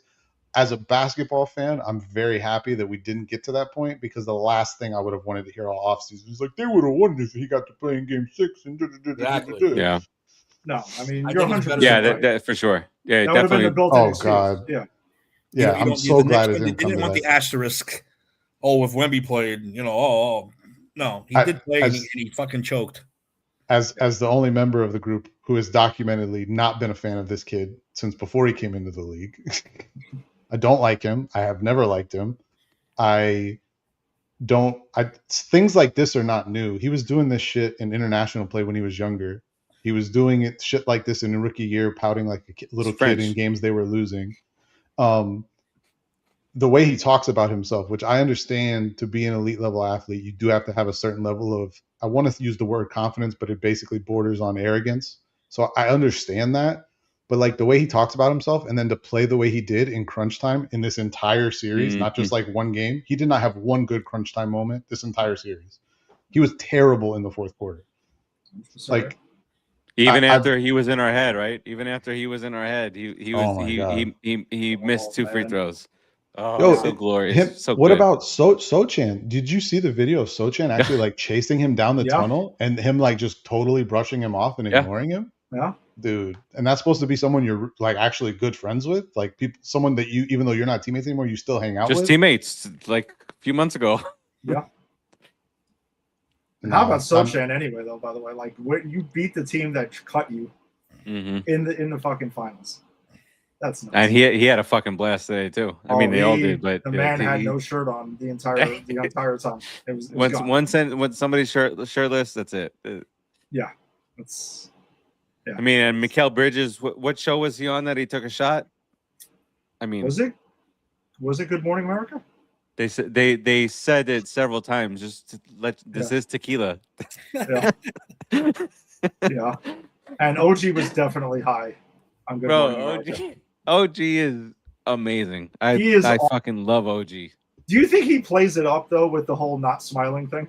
Or not? I don't know. Or do you think that's just really who he is? Like, he's like trolling a bit. Everything's just pretty cool. Yeah. He said it on today. He's like, what's Seth Meyers? I think it was. He was like, yeah, it's pretty cool and all. He was like, pretty cool. He's like, what? You don't think it's pretty cool? Yeah. He was like, the cool part is good, but when you say pretty, you're like, you're stressing it. Like it's a weird way. He was like, it was pretty cool. He's been great. He was, I mean, and then he was dressed in all black today, and he wasn't smiling too much, but then he was smiling a lot. Deuce was having a blast out there too. I saw he was signing autographing shirts and tossing them out to the crowd. Well, he said prior that he was going to autograph every McBride jersey. Oh, I didn't hear that. But he did. He made that promise. He was there. And even like Mike Breen and these guys, just everything. Like Mike Breen, he said if And he said this on the Roommates podcast. If somebody hits a 3 to clinch the finals, he's getting a triple bang. Yeah. And he almost had it with Brunson. Yep. We would have had a triple bang. I One and cannot only. He's wait, done with man. that. I cannot wait for the Ben Stiller A24 HBO documentary. That's going to be like, insane. it was just a few games in, and I said to my wife, I said, I think he's making a documentary. I said, why aren't people asking him this yet? Yeah. And then, a couple weeks later, he said, yeah, I'm filming some stuff, but it's part of a bigger project. So it made it seem like that was just a part of it. And now it's A24. It's going to be on HBO, and it's about the New York Knicks. Yeah. Yeah. Well, dude, the thing is, he was just too intense. Video on phones is so good that you really can use it for film quality stuff now, which is crazy. Well, a lot of the Apple TV stuff is, yeah, they filmed whole commercials on an iPhone. Mm-hmm. It's wild. All right, we can continue talking about the Knicks intertwiningly. Is that a word? Did I make that up? Is that a word? Intertwiningly? Yes. Intertwiningly. That's a hell of a word. Intertwiningly. That's gonna be the buzzword of the day. That's it. Buzzword of the day. NHL Stanley Cup. If you were playing on a game in rotation with the Knicks, I was not watching your series. What's happening? They were on alternating nights. It was fine. They're not They stupid. did a great job of scheduling. I'd like to thank both scheduling parties. They did.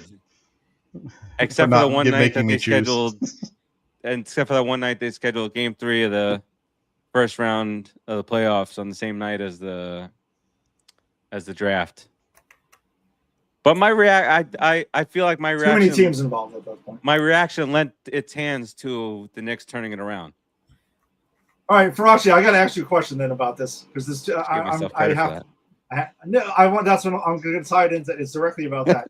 So the fact that you guys last did a show on the night that they lost, did you purposely not have another show until the until the run was over? It wasn't purposely done, but I had watched because it was one of the clips that got posted, and that came out of StreamYard. Okay. But I was like, man, they won this in a row, and now the 6 in a row, 7 in a row. The scheduling wasn't good because I had my son's baseball playoffs was still going on down here too, so that impacted. Also, I'd be watching the game. Florida Little League year is round. 18 straight months. Well, that's how never often ends. That's how often Rick plays softball. The dude plays all year round. Florida Little League. Sure. He's like, my son's baseball's going on. It's like January. Months. Yeah. Months. It doesn't stop. That's pretty awesome. Yeah, the Winter League starts in November and goes through February. Winter League, Summer League, Travel League. Now, it's not like us when we were kids where it was like, oh, it's cold. All right, it's time to play football. Oh, we play basketball indoors. All right, that's it. Oh, it's warm out. All right, let's go play summer. Let's go play basketball and baseball. That's what it is. We used to do stickball until the starter jackets weren't enough.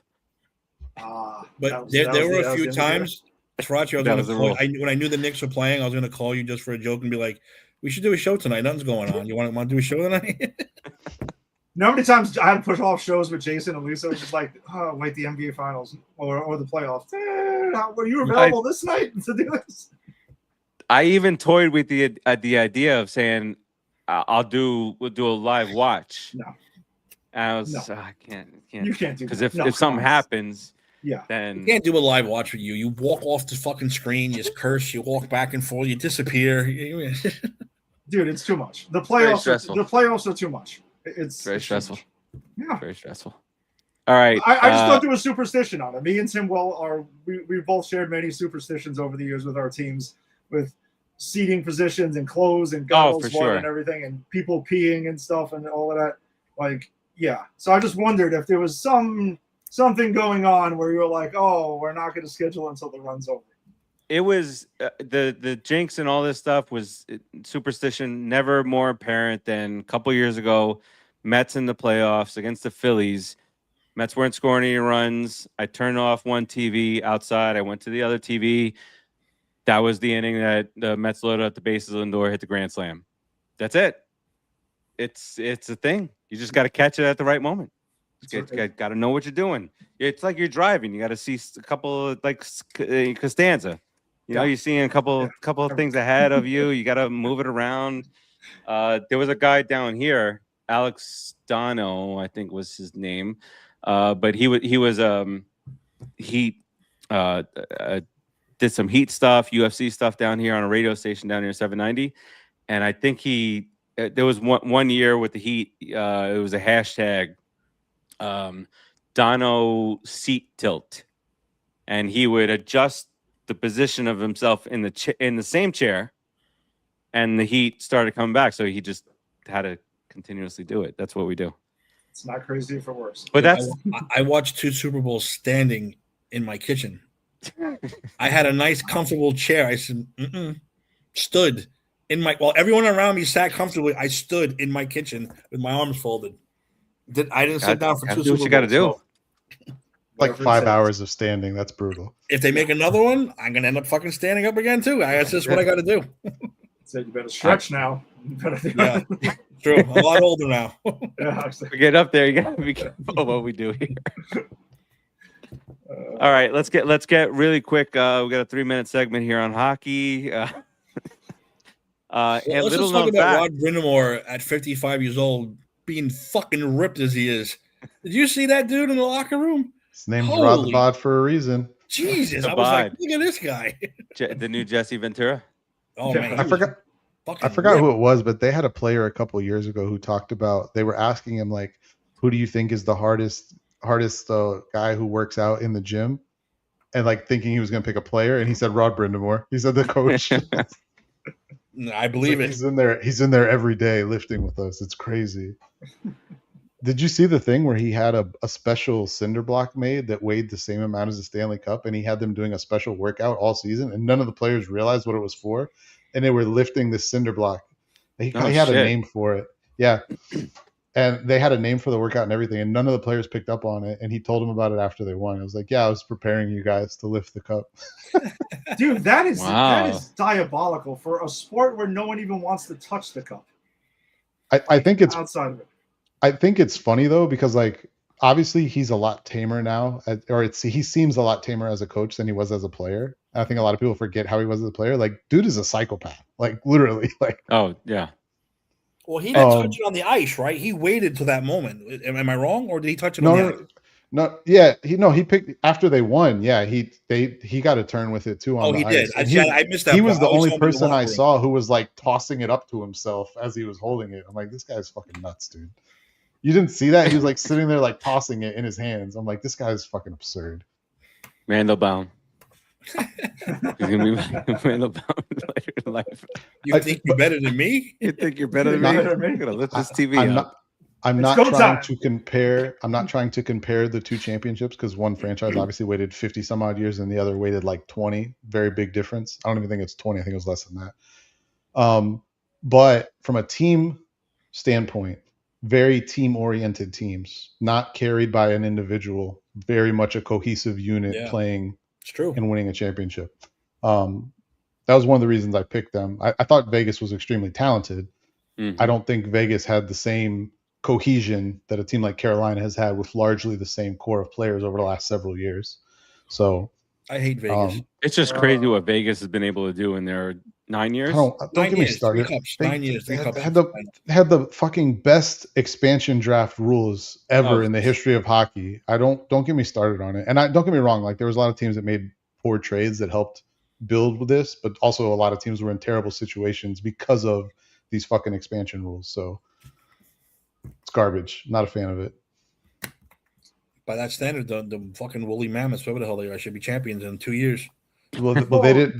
They weren't an expansion team though. Yeah, they're not expansion. Yeah, they weren't expansion teams. Yeah. And what's even funnier is that what would have made things, and also some of the benefit that Vegas got was the way the cap had been maneuvering in those years. It wasn't like a time where the cap had been rising up very frequently, which put a lot of teams in tougher situations on top of it. But also the protection rules, if you look back to the Carolina, it was Carolina and who? Was it Minnesota? I think it was Carolina and Minnesota. Were the expansion teams previously? Not Minnesota. Who was it? It was Carolina and somebody. Anyways, it doesn't matter.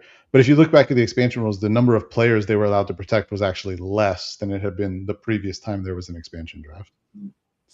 My mom. This is yes.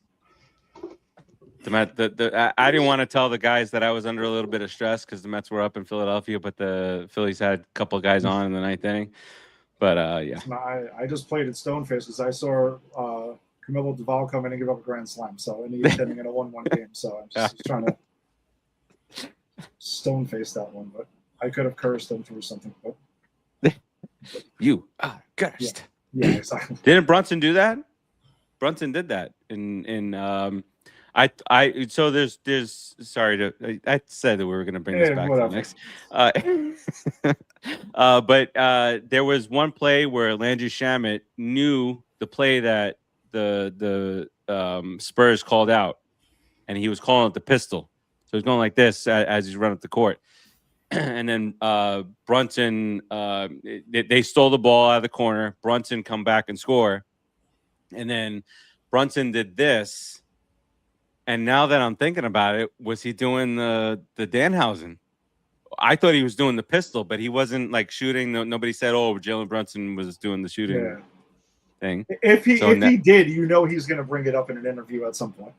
Yeah, he will. He's too much of a big wrestling fan, not to. Bing bong.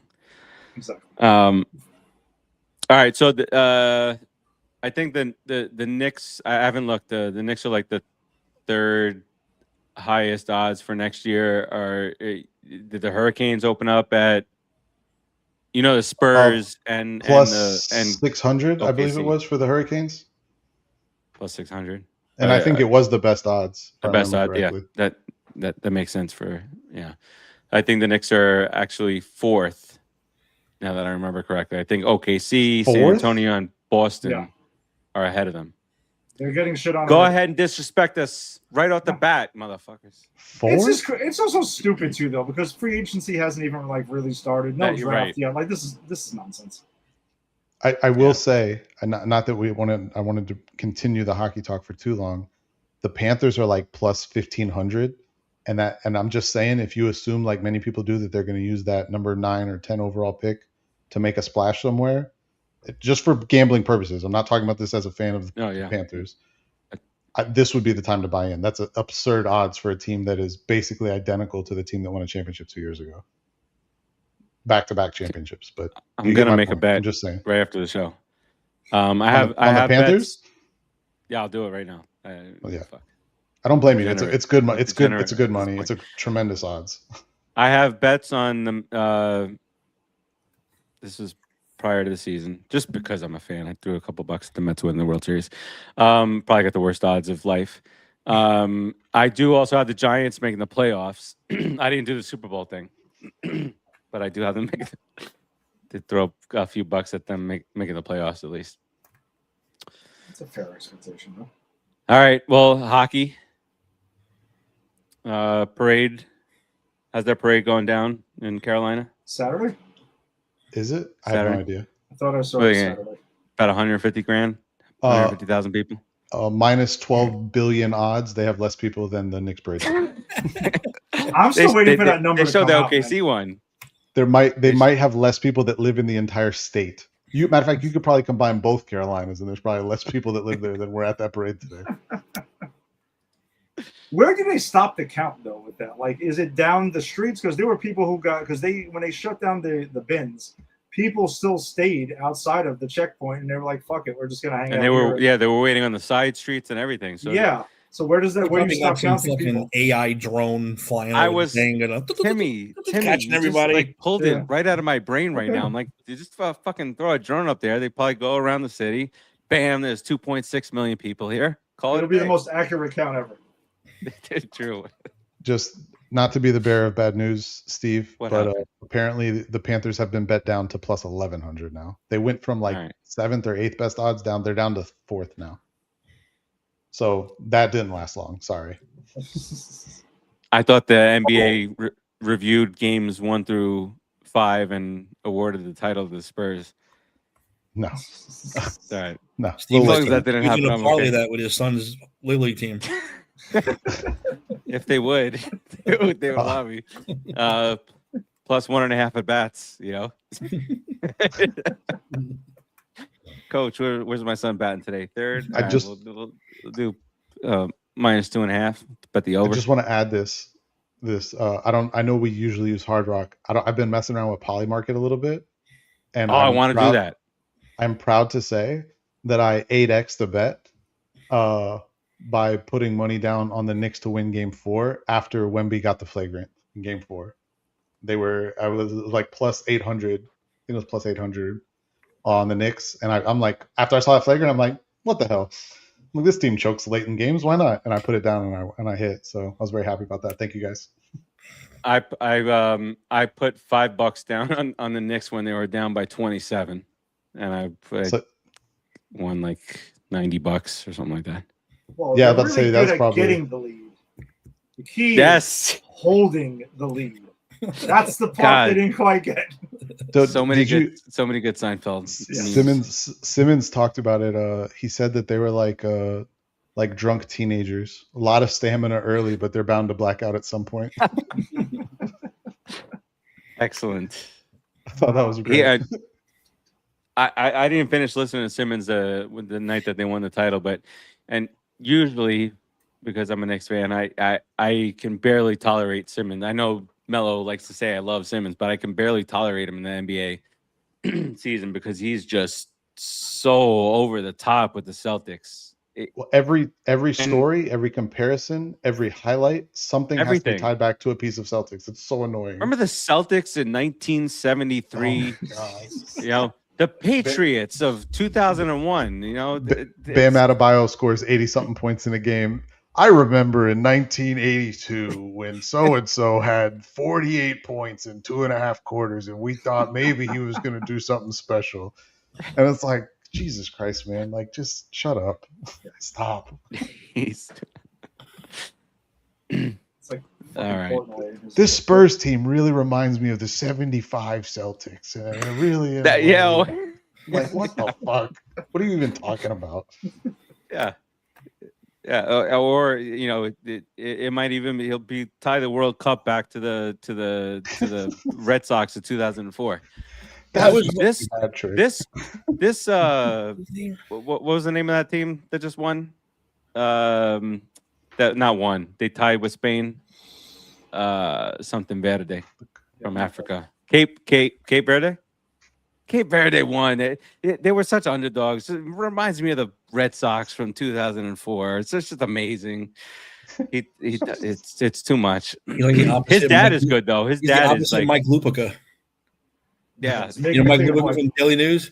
oh, Mike yeah. Lupica shit on the Yankees every chance he got, even though it had nothing to do with what he was talking about.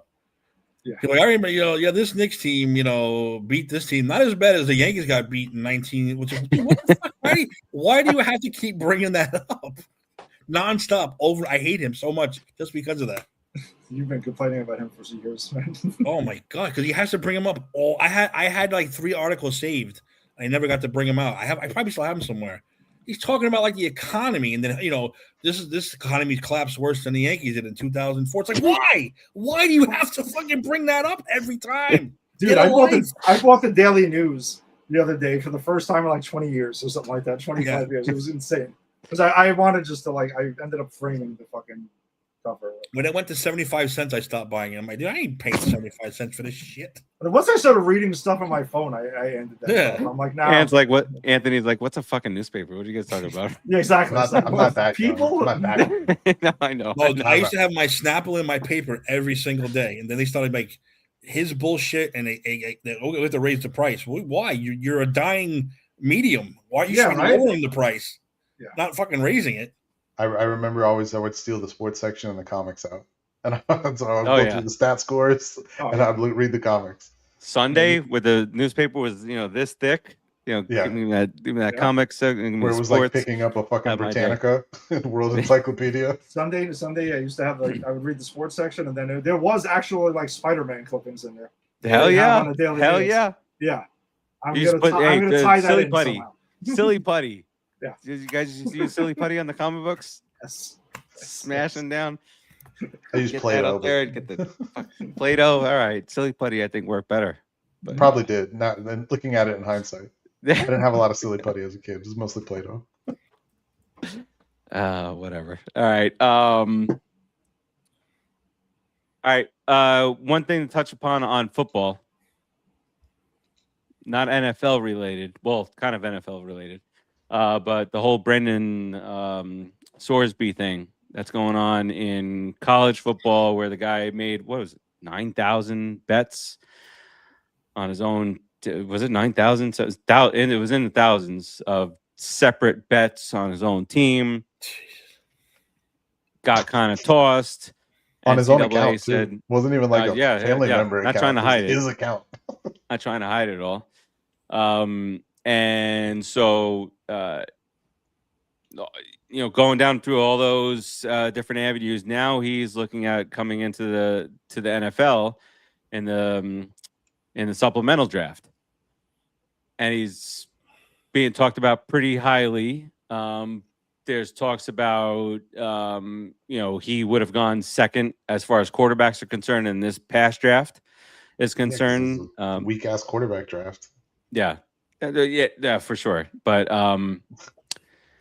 and what else do they say? That there's a potential for any team that does choose him in that draft, that he could face disciplinary action for gambling upon his entry into the NFL. Anybody have any thoughts on that? Besides that, he's a dumbass college jerk. Dumbass college kid. He should be punished by his dumbass college. I'm gonna punish by his, I don't know. I don't believe in that really. Has there been any of these college players that have gotten into trouble in college and actually gotten suspended when they got into the league? I know they've talked. Didn't Zeke get suspended for a few games? Was it Ezekiel Elliott, or am I thinking of someone else? I thought there was one, but usually this doesn't amount to anything. Usually they don't get suspended. I don't think it was Elliott. No, Elliott got suspended for something else. Who was it? There was a player, and it was recently, or within the last. I say recently, within the last like 15 years. I could be wrong. Like I said, there's always a player they talk about. It feels like they never get suspended. But I mean, this is a good opportunity for a team to have a potentially good quarterback fall in their lap. Yeah. I mean, if you're going to take a flyer on them late and then whatever, deal with the consequences, you're not going anywhere anyway. What the hell does it matter then? You're talented, and it's sports. I mean, it's great to have a likable team, but I'd rather have a winning team. Even though now you have two, you have the combo. All in combo. one, baby, yeah. All in one. Knicks in 5. But Knicks in 5. Well, let's talk about the circus that's been the Giants offseason real quick. Oh boy, they've been fun. They've been fun to watch. They have been very fun. But in the end, none of it's going to matter. As long as they'll be fine. They'll get it together. This is why you have Jim Halpern, right? Like to go ahead and to get everyone in line. You have the adult in the room now who can kind of silence this, and any of the stuff that's happened. I mean, it's a lot of it's a lot of nonsense. I don't think anything's been a big deal. I was like, I don't care. I don't care. Again, politics get involved in sports. I get pissed off. The guy was Dart was invited by the president to introduce him. Okay, you're not a Republican. You don't like Trump. I get it. But who cares? I didn't care. I didn't give a shit. Big deal. He got asked to introduce the president. Do it. Who cares? It's a once in a lifetime thing. But just don't make it be. Did a good job of moving on from it, though. Even in what's his name? They seem like they tried to get rid of it from being Carter. Abdul Carter. Quickly. Yeah, Abdul Carter. But no, Abdul Carter is not the one that made a big deal out of it. Someone else decided to say, "Hey, Abdul Carter approached Dart about him doing this thing for Trump." Abdul Carter was like, "That was between me and him." Well, the thing was, but Tim, the thing was, he tweeted. He put a tweet out there. Yeah, he tweeted about it, and he asked that, and then also there's context that I thought was he meaning that the way, because you see the video and Dart awkwardly just I don't know, he just seemed like he was just doing it a little goofy and stuff like that. Yeah, and you just wonder if that's what Carter was. But either way, it all came out eventually. They aired it out, but within the same day, that happened in the morning. By that night, they already had squashed it. He's like, dude, he already tweeted out. We talked about it. It's over. It's done with. And They yet, had in the different- news, it went on for 3 days, 4 Well, days. that's Jackson because- Dart. Well, I mean, who usually runs that? ESPN can't stop talking about the NFL no matter what. Like, they're already on Frontline and Center about the NFL again on ESPN, like on Sports Center. yeah. Yeah, they can't help. Are we on week 6 yet of the Myles Garrett trade? Because I got tired of hearing about it after like 30 minutes. I was like, okay, great, they traded for him. Can we move on now? Yeah, it's just like they're out of control. But it's how quick they turn, because him and Scadaboo are the greatest things ever. Now Dart's a white supremacist maybe, and Scadaboo is doing stuff he's not supposed to be doing. He's off season. I mean, I don't want him playing basketball and running around like an idiot because he'll hurt himself again. But they're young. Doing backflips. What are we doing exactly. backflips for? Hey, look, if he can do a backflip, that's good for us. And then Neighbors is playing fucking softball. He's like dragging his leg to first base. What's happening? That one's a little bit, all right, fine. That one, that's not great. It's not what But again, want. that's a team. Not great. It's not what you want to see at all. Yeah, that's a team thing. Let the team handle that. Don't make it act like it's the end of the world already. It's like, oh my God, these two are now, they're going to ruin this season for the Giants. The Giants are in the line. No. What the hell are you talking about? Week 1 against the Cowboys. If they play well, this is done. Oh yeah. My take on it would be that learn from these other athletes who don't reveal these type of things until later in life, like the Undertaker. The Undertaker didn't talk politics until he retired, and he's far past all this stuff. Say whatever he wants now. But Jackson Dart, you're just starting off. He doesn't get really into it. Yeah, but Undertaker, they think Hogan be like, oh, I love Trump. He's my favorite president. Everyone's like, oh, it's Undertaker. Hogan said it, and forget it. The poor guy died. But there's a difference with that. Hogan went on and said they try to attack my hero, and that felt weird. Hogan was a bit over the top of it. He Undertaker is over the top.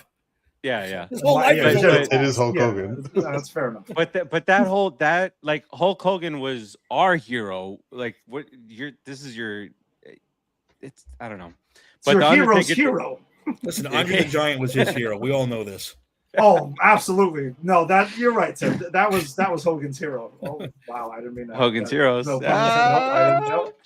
Hey, have you heard Wemby like talk really low and deep, and you get Andre, close your eyes, you hear it like probably a young Andre. Hey, a French giant.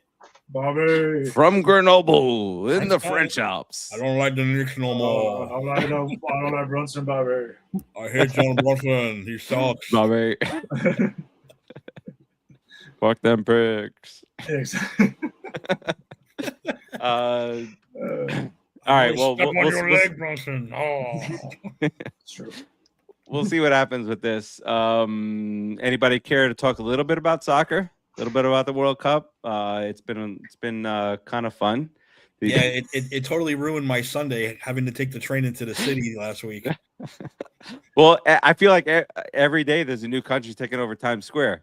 I saw what was the night the Knicks bench on Saturday. So Brazil was in town Saturday, and they said, could you imagine if the Knicks clinch and Brazil wins their game? Brazil tied, which that's my thing with soccer. Like, it's too many ties. By the way, there was going to be a game 6. If there was a game 6, it was going to clash with the World Cup also. That's terrible. That's just hell. The city would have imploded. Conspiracy. It would have been worse than that. The one time I went to the Subway Series Watch out, Citi Field, and they scheduled that the same weekend as the U.S. Open. No, it was a complete shit show up there. It's terrible. Yeah. Oh, wasn't that like a few years ago? Yeah, it was. I ended up parking on grass in Flushing Meadow Park, and they were charging you for it. Are you out of your fucking mind? I had to come into the city on Sunday to go to my mother's. So the first train to Newark, not a problem. I get to Newark, and literally I'm like, oh, shit, it's World Cup day. I mean, it wasn't too bad because you get a lot of half-naked chicks wearing nothing but their team's colors, which is fine. I enjoyed that part. Plus. So I see the train coming to a transfer into New York. It says 3 minutes. I'm like, awesome. 3 minutes. Still says 3 minutes. I'm like, oh, shit. 7 minutes then. I went, oh, I'm fucked. I'm screwed. So then 2 trains are coming in. One says track 2. I'm like, I'm not going to track 2. I'm staying right here on track 1. A lot of people done for track 2. Good for them. I'm staying on track 1. Track 1 pulls in. I squeeze my ass in. It's packed to the gills with soccer fans, Knicks fans. It's just like it's a nightmare. Air conditioning means nothing because that's how many people are there. Standing there for 10 minutes, we're having brake problems. Everyone has to get off, wait for the next one. Oh my god! My god! I was getting ready. Rashi, I'm meant to show this to you. What the hell is that? Okay. He knows what this is. I do. This is a rally towel from Game 4 of Knicks Sixers. Oh, geez, I thought it was like Apollo, something like Rocky or something. I mean, it kind of could be. There was definitely some vibes of that. But yeah, these are the rally towels they gave out in Game 4 when there was like 97% Knicks fans. Fight for insane. That was probably. Well, it makes sense then. They're saying fight for Philly because no one's here. Because no one else will. Because New York fans are so here. Embarrassing. Even in San Antonio, how do you get 50-some-odd% Knicks fans buying?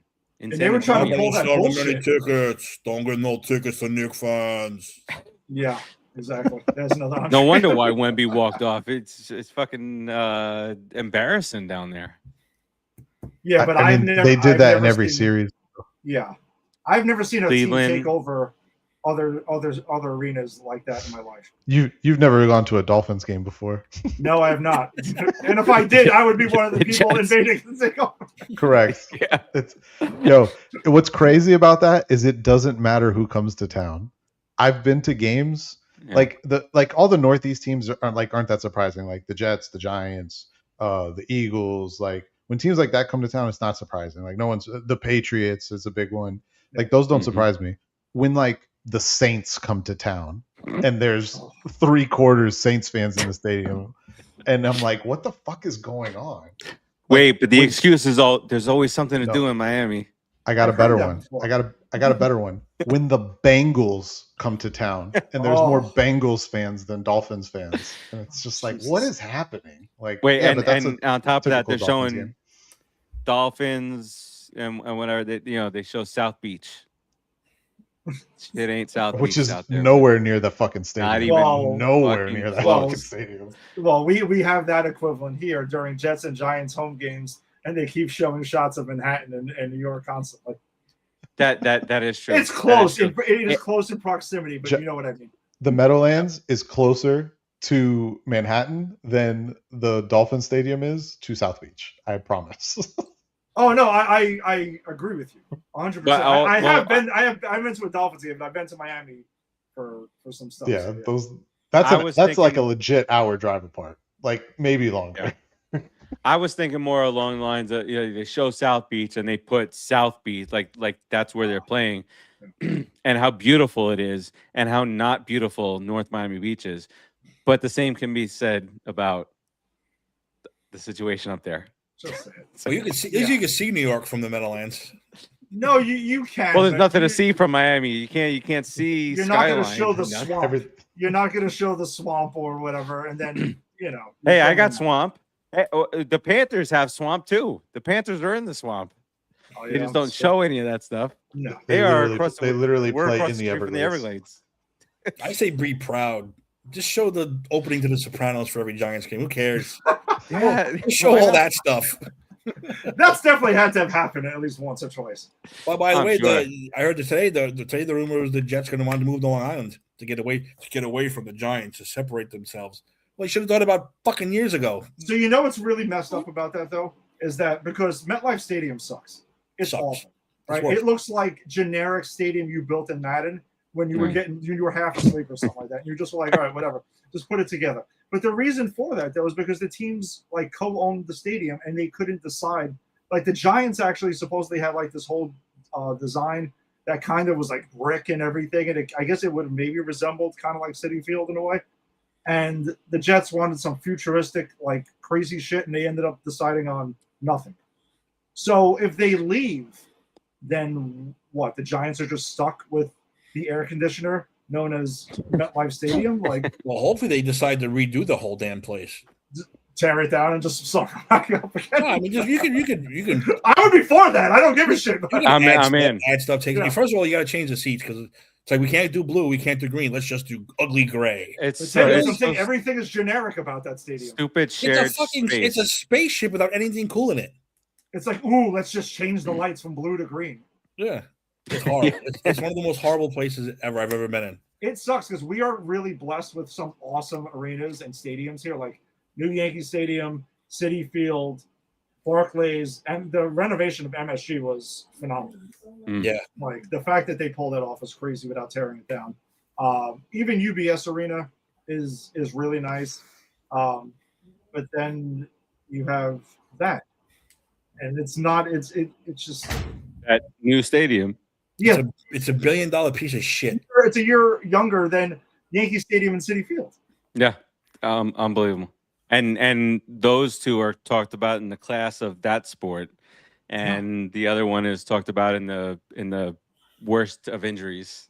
Yeah, I mean, Anthony, right? receivers You and went corners. to Anthony. You came up you went to MSG now, right? Didn't you earlier this year? I was there for Cena's last Raw. Yeah.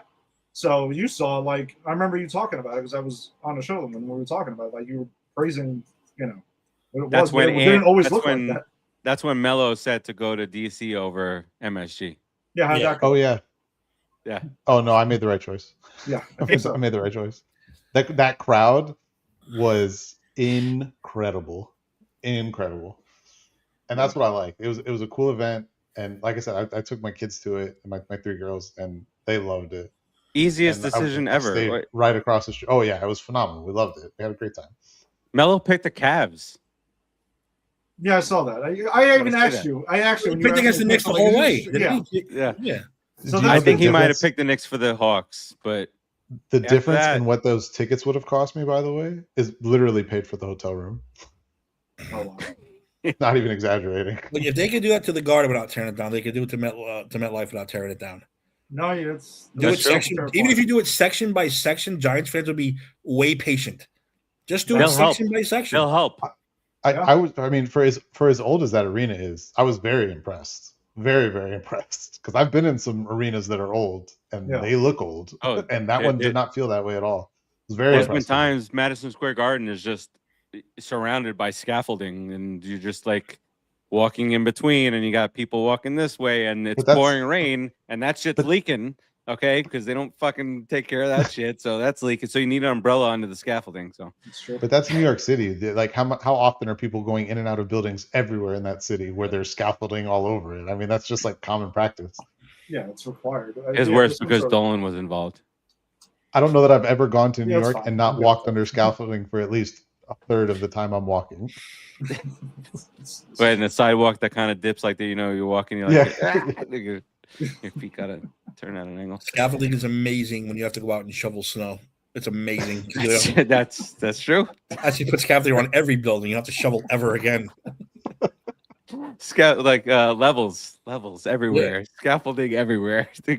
Yeah, Kramer, baby. I went from 15 hours of shoveling to like an hour and a half. Like, looped up, we're done. Let's go. Scaffolding time. Let's go, baby. Love it. But no, I think that if Jets want to go, bye. And I think the Giants should immediately start over. I mean, even the Bills stadium looks already nicer than MetLife. No, It's a shame. The Jets belong in Long Island or by City Field. Whatever the hell. Hey, Islip. Let's push them out there. Well, no, I mean, I would put them on. I don't want Next to the White House, I'm but I not mean- part of that. Jets Mets group. No, want the I Jets know, out of there.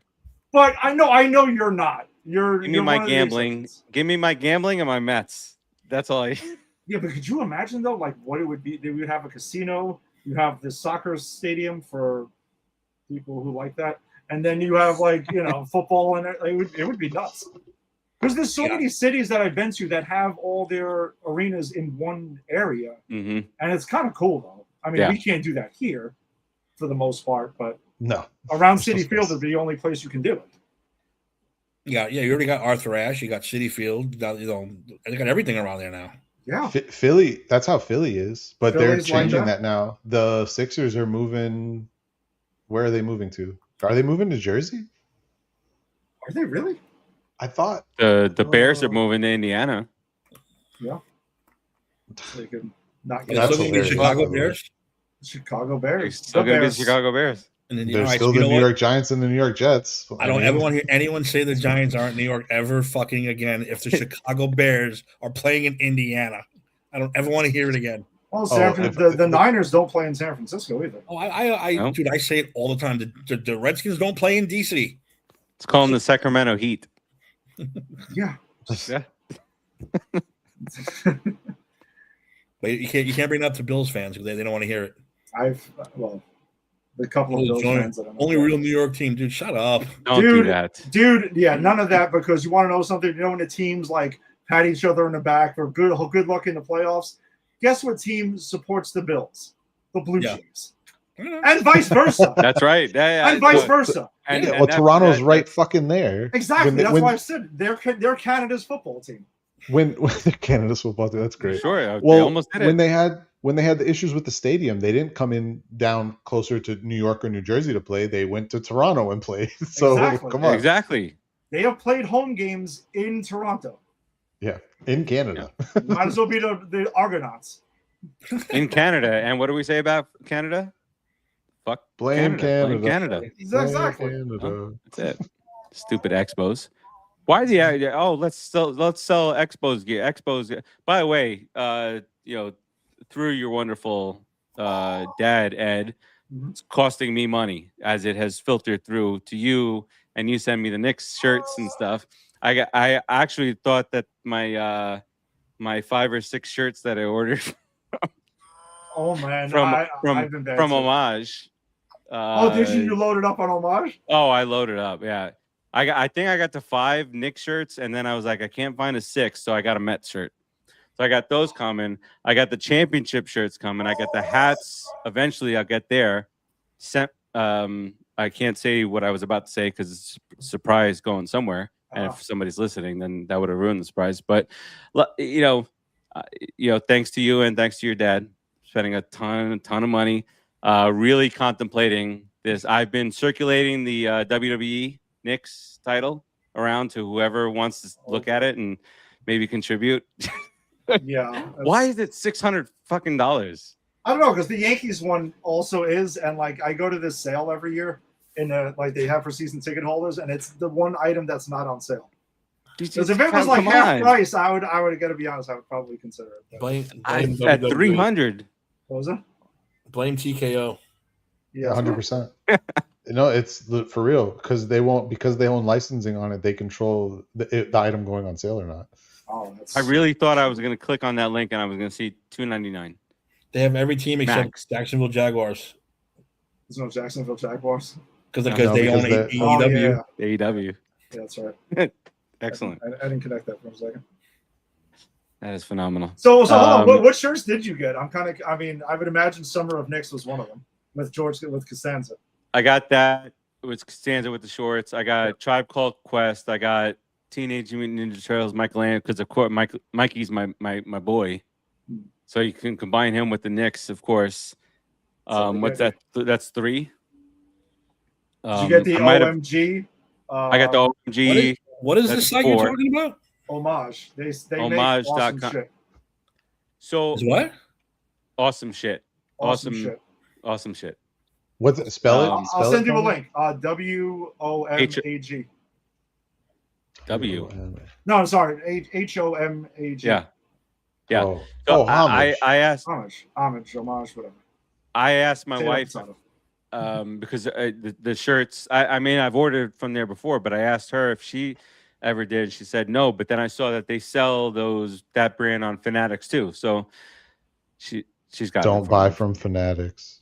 Oh yeah, I meant to ask you, Farace, and I should have said something to you, and this probably would have been even worse. Is the fact that there's a Dick's Sporting Goods 5 minutes from my house. I may have told you, and they have stuff, and they keep getting shipments every couple hours. I could have purchased it for you.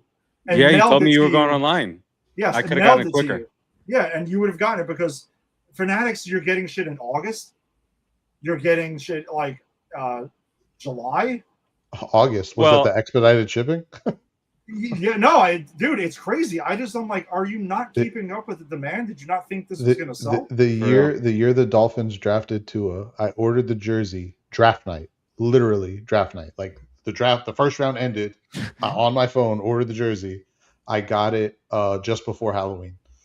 I believe you. Yeah. My friend Steve, I ordered him a Hollabuck jersey once they did the restock of the U.S. Olympic jerseys. He's getting it in August.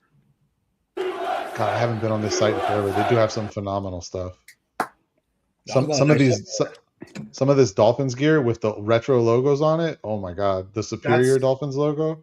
Dude, That's their retro, thing. retro awesomeness. Oh, they Oh have, my God. Yeah. Oh, the jackets. The jackets are so. They have amazing. a deal with Starter. Actually, I have the Giants pullover Starter jacket when they re-released it. My wife got it for me. Yeah. Oh, The the starter- hoodies. the I know- starter I can't windbreaker wear with the too many star hoodies on now. it and the logo. Come on, dude. Like that's That's the jacket I said. We used to play stickball until that was not enough. Yeah. The jacket. The Starter jacket, the parka, the one that everyone like the first one. The Charlotte Hornets, the Hornets that everybody Yes. had. But I had the Blue Giants one back then. You had either the blue one or the black one. I had They the are Celtic re- one. Did you? I had a Celtic Ooh. one, yeah. I had a Blue Giants one, and they are re-releasing the Blue Giants for the 40th anniversary, Nice. look and at I think this. it's supposed to drop like in October or something. I hope they make fat guy I sizes. know we're talking about New York stuff, but Steve, share this for a second. Look at this. We're talking about sports beautiful. apparel stuff. We can keep going. Now, I said Look- Farace Met Look shit at when I this. run into Look, it. So. dude. That Yes. everything but the merino jacket, I would buy in a heartbeat. Yeah, The the merino player fucking- specific I love the old jacket school jackets. is a bit much.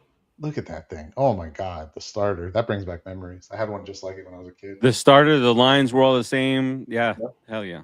Yeah. Holy shit.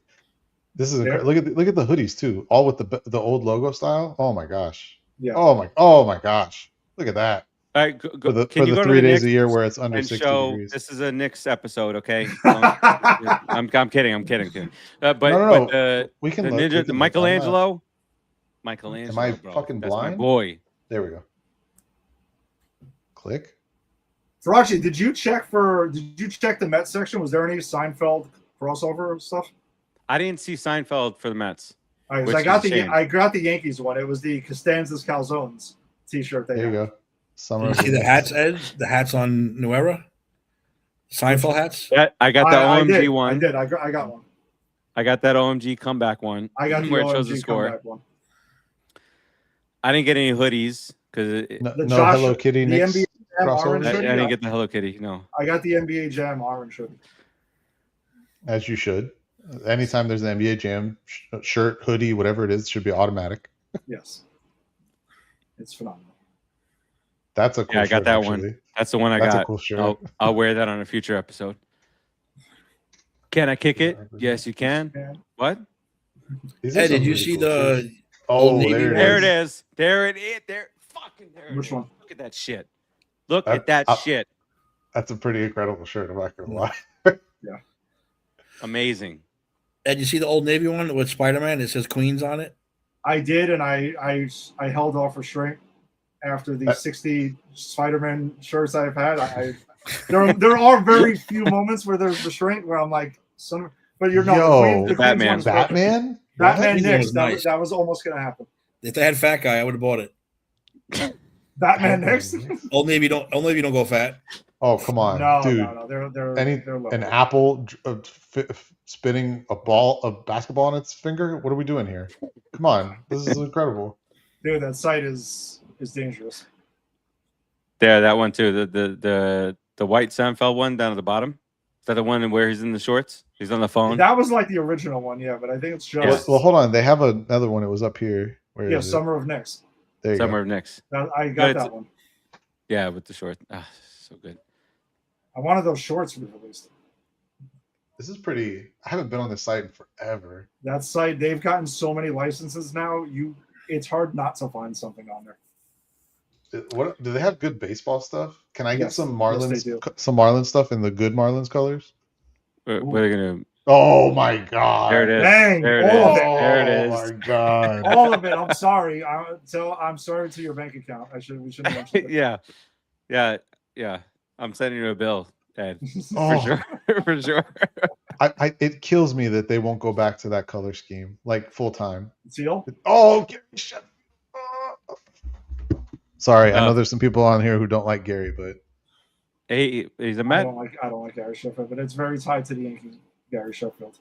I just want to make it known they're upstairs where I would grab them. I have my 97 teal with the black brim World Series patch hat, and I have my 2003 all black World Series patch hat. Sorry, I know that was against the Yankees, but I gotta have those two. It is what it is. In the I don't blame collection. you. Darren Dalton. You got 27 of them, or 20, or however fucking many you guys got. I don't think you're that mad about it. The Tops, come on, that Tops T-shirt. That's not doing it for you. Yeah. Oh, it's amazing. they're I got also- I bought the Tops championship set baseball cards. Nice. I think the only Somebody the else only sent me a piece of Funko Pop thing. I might buy that too. It's just out of control right now. I think the only piece of Marlins apparel I Yeah, have I that got is one not too, in Funko the Pops. teal colorway is the Sugar Kings hat. I do have one of the Sugar Kings because I love the baby blue and red. Love that color scheme. You got no Jeff Conine. I'm seeing no Conine, no Mr. Marlin, nothing. You're right. That is surprising that they have. They Gary should be Sheffield paying but not a homage. Conine. They have. Look at that. Oh man! The old school Billy the Marlin. Goodness gracious! Well, we had a family softball game. The youngsters played the older people. We picked The youngsters. We picked the Marlins colors. I need them to get. I need them to get hockey on here. I thought they had no, was it them? They might have some brief Blue Jackets wait, stuff. 'Cause colleges. they're an Ohio-based company. No. I know where you're going too. You're going to the Canes. I am. They don't have them. What? They don't have it. It's not here. That's bullshit. Well, maybe is it under shop all? Do I have to sort through them? No. It's 2020. Fuck Ohio State. Oh What my the fuck? Jesus! Fucking right in front of my fucking face. They're an Ohio State. Ohio-based company. Oh, fuck letting you them know then. Fuck, Oh, I that's want why. a That's why refund. there's no it. Canes. I'm stuff. canceling all orders canceled. Nah, you love it too much. Yeah, I do. They're too What kind good. of pop culture stuff do we have here? Hold on. There's WWE stuff up the wazoo. There's a bunch Hey, of hold homage. on. Look at what we're doing here, okay? Give me yeah, the promo code. sponsorship. Oh my god! promo Yeah, code. no, the X-Men Marvel stuff. is sick. Oh my! I Come didn't see this on. fucking. Look at Ant-Man. Look at Spider-Man. Fuck. Dude, See, the Captain come Judge on. shirt, that Captain America Judge shirt, that one I got for the WBC. These are Yeah, it's still incredible. 3 for $89. You got to go. If you're gonna order 2, you might as well go well for the 3, and Captain then America shirt wait out. for it. Wait for it. Oh It's 3 my for god! 89, but free shipping starts at 100. So you Boom! gotta get that extra shirt. So you got to double up on the 3 for $89. Yeah, I doubled up. I think I got 7 shirts, 8 shirts, 9 shirts. I don't know. What the fuck. Oh my! A Taskmaster shirt. Holy Taskmaster. smokes! Doctor Strange, a little bit more Hulk. Is that an NBA Jam Marvel one? Yes, A it is. Marvel Jam with Jeez. Captain America and the Falcon. That's sick. I have an MLB Jam shirt with Garrett Cole and Judge on it. The old school Incredible Hulk. Look at this. This is Yeah. amazing. This just looks like a ton of Father's Day gifts for me. Look at that That's at sick. Marvel Jam one. You got Deadpool and Oh. Wolverine. That's actually- amazing. That's actually pretty. Well, cool too, look the at that hype in it. shit. Look at the fucking claw. Yeah, Mhm. this is bad. Oh, This I is love not the good. little logo. I love the little dare. Scroll back up. The Dopinder's Taxi Service. Oh, the Oh, Avengers this one? logo with the Yeah. anarchy. No, right there, baby. Deadpool and Wolverine, the little heart. Uh-huh. Come on. Oh my gosh. Yeah. There's another one. Look at it. It's a bigger logo. Look at it to the right. Oh my Mhm. god, it's great. Oh. It's a very dangerous site, guys. It's How very- how are you feeling about this? By the way, are we excited? What are we thinking? for feeling Avengers amazing. Doomsday? Yes, Extremely excited. but what is the expectation level? What do you mean? Like, are we? Am I? I know what expecting you're like trying to Avengers set us up Infinity Let War? me, let me, let me. I'm not. I won't. I'll try not to drag this out too long. First of all, this is like a prerequisite question. Mhm. What is the best Marvel movie that's in the MCU?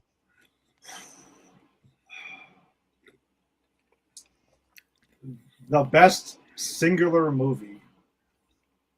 I have my personal It's preference. probably between Captain America: Winter Soldier Okay. and probably Avengers: Infinity War.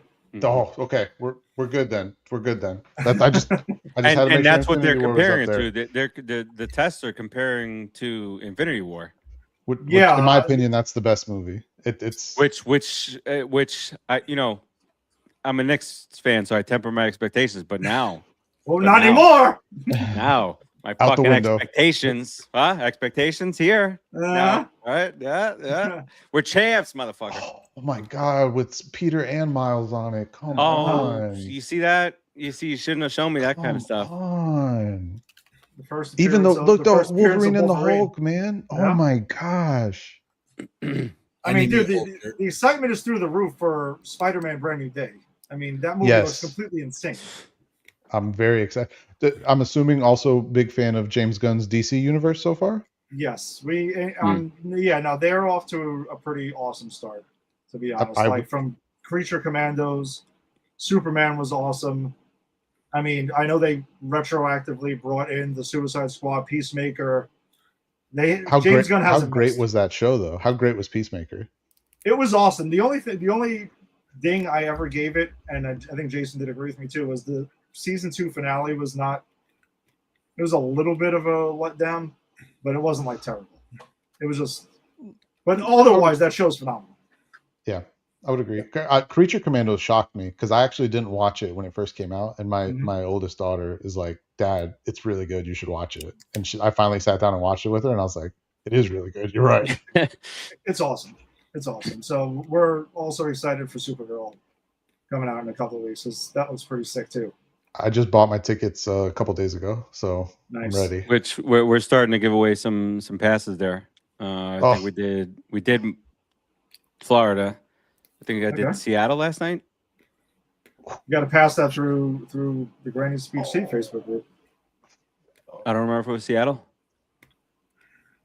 or not, but it's happening. Nice. It's happening. I think they're all going to be on the 22nd and 23rd. Did you guys get your Spider-Man Brand New Day tickets? I have not yet, but I'm probably going to get them. There's a movie. I moved recently, and there's a movie theater that's right next to my house, like literally like 5 minutes. It's the greatest thing in the world to have a movie theater that close. Oh, Tim knows. I am 3 minutes away from a movie theater that I can literally just walk to. My movie theater cost sucks. It's Sawgrass. We've talked about this on the show before. Oh yeah, it's Sawgrass was expensive. Renovated it. Talk about renovating MetLife. They haven't touched shit. I went to, I don't remember what movie was it? A couple of years ago. I was like, all right, I've been here in 20 years. Really? Let's go check it out. I got the seats where I wanted them to. I sat down. Obstructed view. What are we doing? Wait, what? I had an obstructed Excuse view. me? In a movie theater? In a movie theater? They haven't touched shit. So in a movie theater. Are numbered.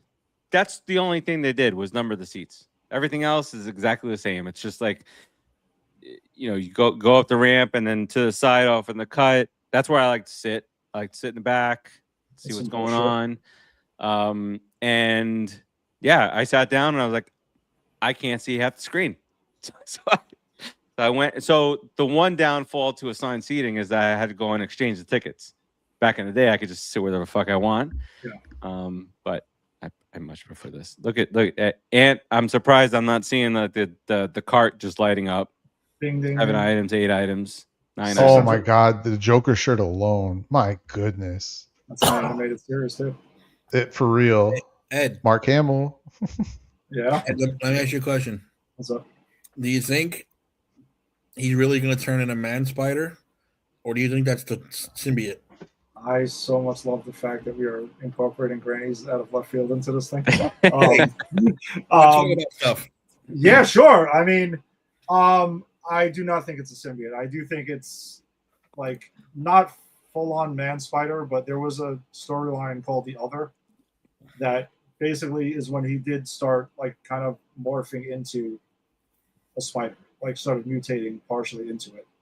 So that's what I'm guessing is. I think everyone's jumping symbiote because the eye is turning black. But I don't think it's a symbiote. Yeah, I don't think so. I think that's what they want. I think the symbiote's coming in Secret Wars.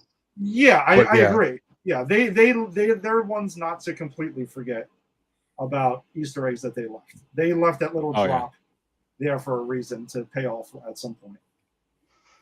But no, I think it's definitely a mutating spider So type so situation. we'll get into some spoilery stuff. How do you think they're going to do the Downey tie-in? Like, how is it going to be Downey that's Doom? I've heard a lot of theories, and I have ones I prefer and ones I don't prefer. I'm interested to hear yours. I am thinking that it is an alternate. I mean, so they've established that he is going to be from the Fantastic Four's universe, right? Like Right. their reality. And I do think that in that reality, Tony didn't grow up the same way he did otherwise, and went ahead and kind of either changed his name or anything to a Victor Von Doom, and they're kind of incorporating him like that, and that's why he looks the way he does. So I think that it's slightly similar to yours. I think it's that in the 616, he was supposed to be Doom, but it ties back into so they don't leave a giant plot hole with Kang, and that the oh my god, but basically Kang had moved him, so there was no Doom, and he ended up being Tony. But in every other iteration, there is no Tony. It's Doom, or Tony is someone completely different. Yeah. I think I like that idea a lot. I think there's a lot of fun stuff you can play with on that one. Yeah, I don't think they're going to completely abandon the Kang thing. I think they'll acknowledge it, but not like go too deep into it. Well, go ahead. Steve raised his hand.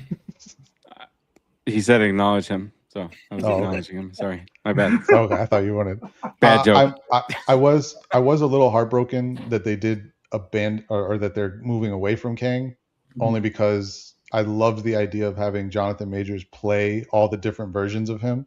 Yeah, I thought that was going to be like really cool, and I would have loved to have seen the payoffs on that. Obviously, because of all of the reasons that we all know about, that's not going to happen. I know people like shit on Quantumania a lot, and it's not their best movie, but I still liked the way that character was being portrayed, and I liked the fact that you had seen so many different versions of him already, and I'm a little disappointed that we're not going to get that, but at the same time, bringing Doom into this is going to be, it's Doom. So I mean, come on, like, yeah, it's Doom. Like, no, you can't mess with Dr. Doom, and honestly, that's actually Jason's like Batman and Dr. Doom are his two favorite comic book characters. So he's beyond excited. But yeah, I agree. I also think though that like I think they're also moving on from Kang because he just wasn't received by the casual fans as much, and I also blame Marvel for that because I think the way they rolled him out, you were seeing him lose too much initially, and that's why I think that the audience didn't receive him as being this major threat that he was being talked about being at times, but it wasn't shown. I think it's stupid, but I think that's why they're kind of like also pivoting away from that. I could like see a also WWE casual type feel. fans. They're pivoting based on audience reaction. Yes, I think that was part of the pivot, and obviously what Jonathan Majors did help them solidify the deal. Like we just can't do it now, so that was their kind of way out. But the way they wrote out Kang at the end of Loki season 2, I mean, they did kind of give themselves the out now if they don't want to acknowledge him again, because they basically said the TVA was just, taking care of the variants, and that was the end of it, and it was pretty much case closed. So, yeah, but I would have liked to have seen Kang proper. I agree with you 100%. I wanted Kang proper, and I wanted him to be that. But it is what it is now. I think. I also need a version. It's obviously not going to be with Thanos, but I need a version of that comic book scene with Doctor Doom and Thanos. I need a version of that in one of these two movies. It obviously won't be with that specific character, but I'm okay with that. I just need a version of that scene in the movie. I need him to establish that, like, the whole thing. I want to see it. Unless I don't know who it's going to be. Unless they do it with a Thanos variant. I think an interesting thing to do it with, but it kind of screws up the kind of screws up the power scaling because this character is supposed to be a hell of a lot more powerful than we've really seen. I think they'll do it with someone like the Hulk, and I hate that because I think with the character like the Hulk, like I want to get further into his stories. Like I would love to see, and obviously we're going to see different variations of these characters in these movies. I would love to see the Maestro. Like I want to see him in a movie, and I want to see it played by Jesus Christ, my brain's fried right now. You're going back to Ed Norton? No, well, I wouldn't. I don't know about that. I know I'm okay with the guy who plays him now. Who I don't know why I can't remember his name right now. Ruffalo. Ruffalo. I wouldn't mind seeing Ruffalo play it, but I would love to see the contrast from the version of we've seen Ruffalo play, and then to see the Maestro. Like, I want to see him in a movie. Like, I think that would be amazing. I know there was. I don't think it's going to happen, but I know some of the early reports were like, Doom is going to have like his own team of variant villains. Yeah.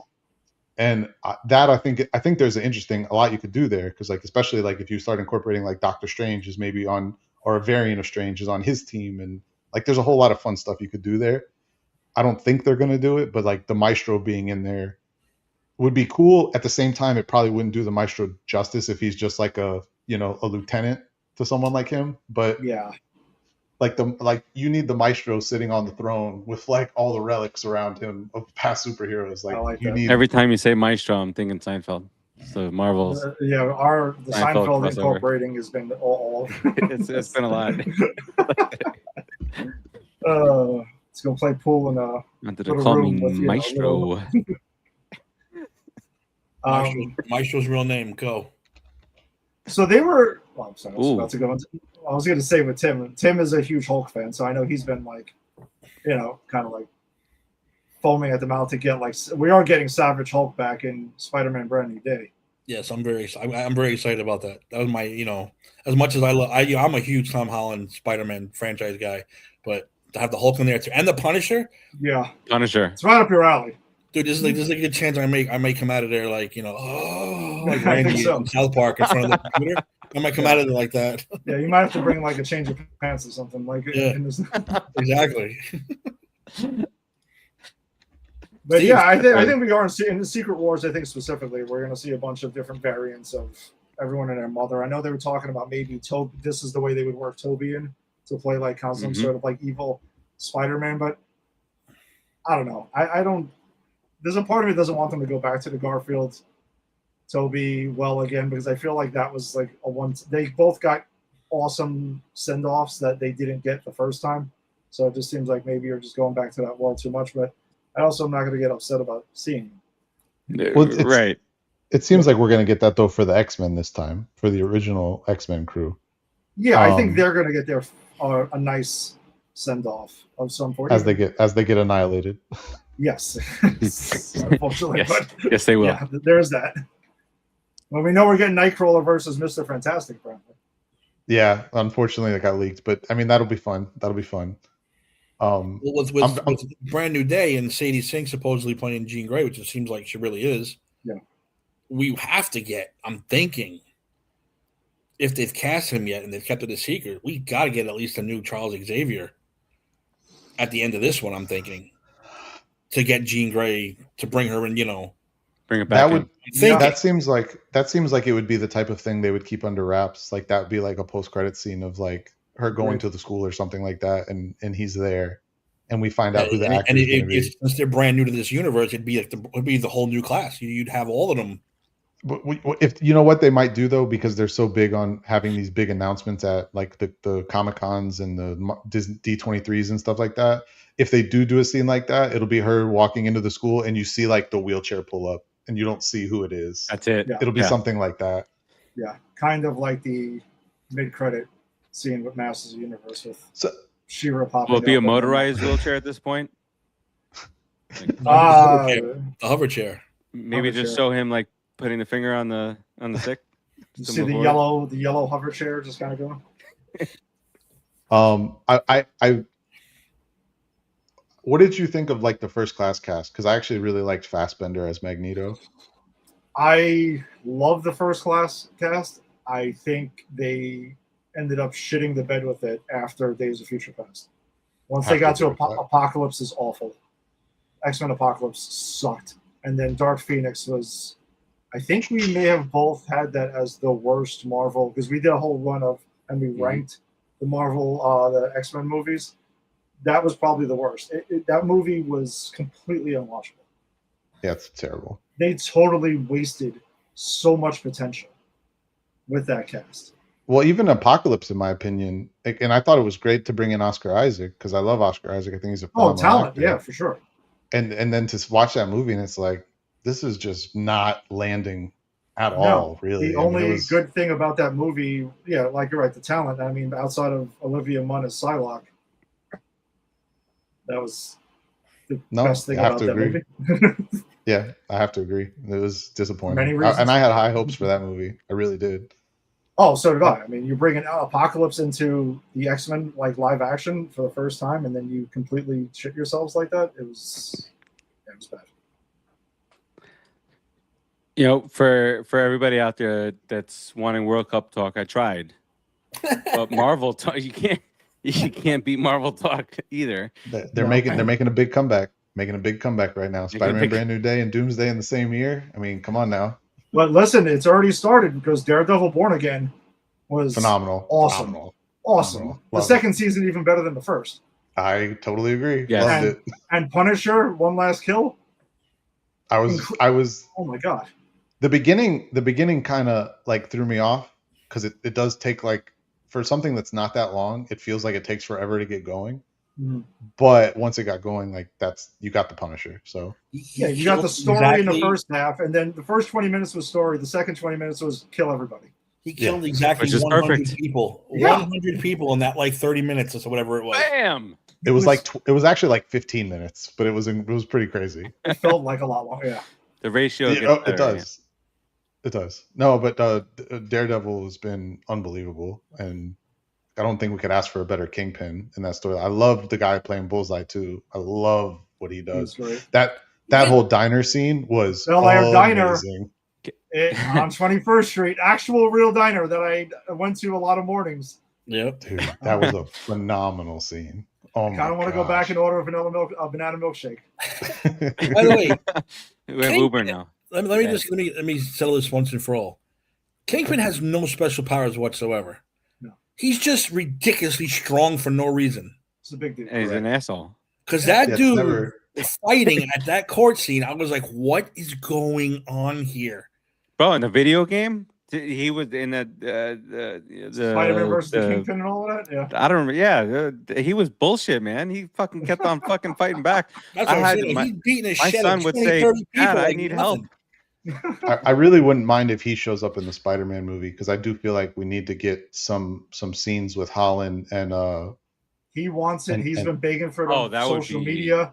It's a rights issue that there's a really bizarre rights issue that's holding it back, and they need to fix that. Because what I would kill for to get a Kingpin Spider-Man movie would be oh my god, it would. Do we get the scene? Do we get the scene with him with Peter going into jail and threatening his life with the?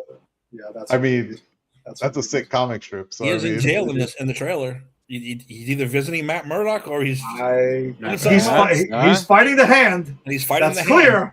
And I'm just saying is that we've seen Marvel and Sony team up to do shenanigans with trailers. And take people out of trailers. There's no way he's not going to go get Matt Murdock out. All right, so listen to me. Oh, yeah. Hulk, Punisher, and if you throw Daredevil in there, I'm just going to fall on the floor. Luke Cage might as well be in a cameo, too. I mean, he's back still. Cage. Come on. Jessica Jones, whatever. You can give it a By the way, Luke Cage was at the Knicks fucking parade today. He was there. Everyone was there. Jessica Jones was there.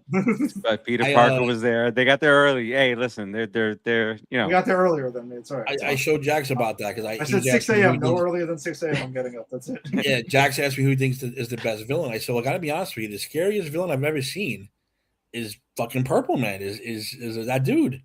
And he's like, why? I said, I showed him a few clips from the original. He goes, wow, it's kind of scary. I go, yeah, it's fucking super scary. Kilgrave is definitely up there. And the guy, what's his name? David, whatever his name, Tennant, who played him I said, this is the scariest man alive. Yeah. That guy scared. Forget Doctor Doom. This guy scared the first shit season out of of me. Jessica Jones. That was incredible. That was a That's really one good of the season. best seasons of Marvel TV ever. Was So Jessica fucking Jones good. season 1. The first thing I told him, I was like, "Yo, he walks into a house. He's like, yo, go sit in the closet. Children shouldn't be seen. And you got to go sit in the closet. You can't." Yeah. I said that he plants little things in you where if you do the wrong thing, you shoot somebody in the face. Like, you don't. I said it's so baffling. It's so scary that this guy has those powers. He's like, Well, "Oh, and what's his name playing him too? Or like you said, like he played that role so he nailed it. well. He Oh nailed my it. god, it was so good. Yeah. Kilgrave, Kingpin, Thanos, I would say are definitely they're like in the top 5 Marvel MCU villains because now it's Near proper perfect. MCU. Yeah, near perfect. It's funny where he ended up, but like Michael Keaton's Vulture was phenomenal. What did He you kinda- think of what did you think of Ironheart? I liked Ironheart. I didn't love Ironheart. I think Mephisto finally showing up, after all of this crap, he was awesome. Okay. I didn't like the AI. I thought that was kind of goofy. I don't know. I know it's supposed in the comics it's Tony. They didn't do that here because they never actually met, so it wouldn't really make a hell of a lot of sense. But the AI thing kind of, I don't know. I didn't love that. There's a lot of things I liked about it. I was very happy to finally see Mephisto, and I actually really liked the way Sacha Baron Cohen delivered on that. I liked all the little pieces they did with it too. The altering. Just his think about voice, the sentence that you distorting. just said. What did I say? Like Sacha Baron Cohen brought to it. Like think back in time. Oh and yeah, then no, Very nice. bring yourself back to 2026, thinking that you just said that. but he's if you, It's a lie. what's crazy. I mean, we all think of him obviously for Borat, but if you've watched some of his other movies, he's actually like a really talented actor. He can really act. Comedians are usually the best ones, to be honest. I think. Robin Williams. I think of the fucking Ricky Bobby movie. Oh. That's what I think of. Ricky Bobby, eh? That's another good one, though. That's another good one. Ricky Bobby. Ricky I love that. But no, but I loved how with the coffee cup though, or with the reflection in the spoon, and it's him. Like just the little things they did with it, and then the distortion in his voice when he was talking. Like I was like, I'm in. I like it. When is he coming again? When's he that's popping what up I'm saying. again? When are we getting Mephisto again? That's what I just ultimately want to know with that. I hope this isn't something else they set up and then kind of just like leave to the side. Like there needs to be a payoff for that. I think before Doomsday, I think we should finally do the rankings, a ranking show. Not the whole thing; that'll take us 12 hours. I mean, we should all submit our movies in order. And I know, don't you have a program that you can throw it in? And Well, now we have Yeah, AI. Like back in the day, it was me with Excel. Exactly. This guy makes a new fucking title card every day. We can call it Well, we are doing there were two MCU franchises we have not covered yet that we're going to get to this year. Finally, it was Iron Man, and we have actually never touched Avengers yet. So we're going to do that leading up to Doomsday. So then we should do a one final ranking show before Doomsday comes out. Yeah, I'm interested to see how many different people have at number 1, 2, and 3. Different top 5s. I don't think 1, 2, and 3 should be different. I think 1, 2, and 3 might be a different order, but it'll probably be the same 3, maybe 4 movies. I say Winter Soldier, Infinity War, and Endgame on the top 3. I mean, Spoiler alert. Well, that's just top 3. See, but then you got the guys 40. like, The other 40 is going to be a lot different. Then you got guys like, I want to hear this. I was gonna say you got guys like Bert who will struggle with, hey, this movie was so important to the entirety of the franchise, and he'll pick the most obscure of the, probably Timmy's 40th ranked movie and say, well, there was some importance to this. It should be number 3. Somebody's gonna throw it all off. Well, I think it's. I mean, it's obviously it's movies. It's very subject to whatever. I mean, you could go ahead and change but there's a. No, I agree. If you tell me like if someone says, "Hey, my number 1 is like Thor: The Dark World," all right, I think the conversation's over, and then we can move on. So yeah. But, So hey, Iron Man 3 is up there, top 5, baby. I did a list with my daughter, but we did not just movies, we did the shows and stuff too.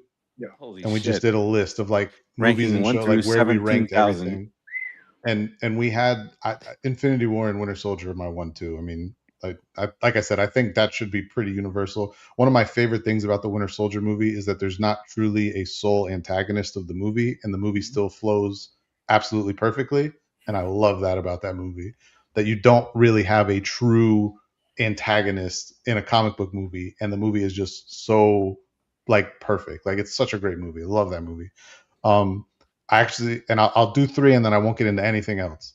I had Loki season 1 at 3. I love season 1 of Loki.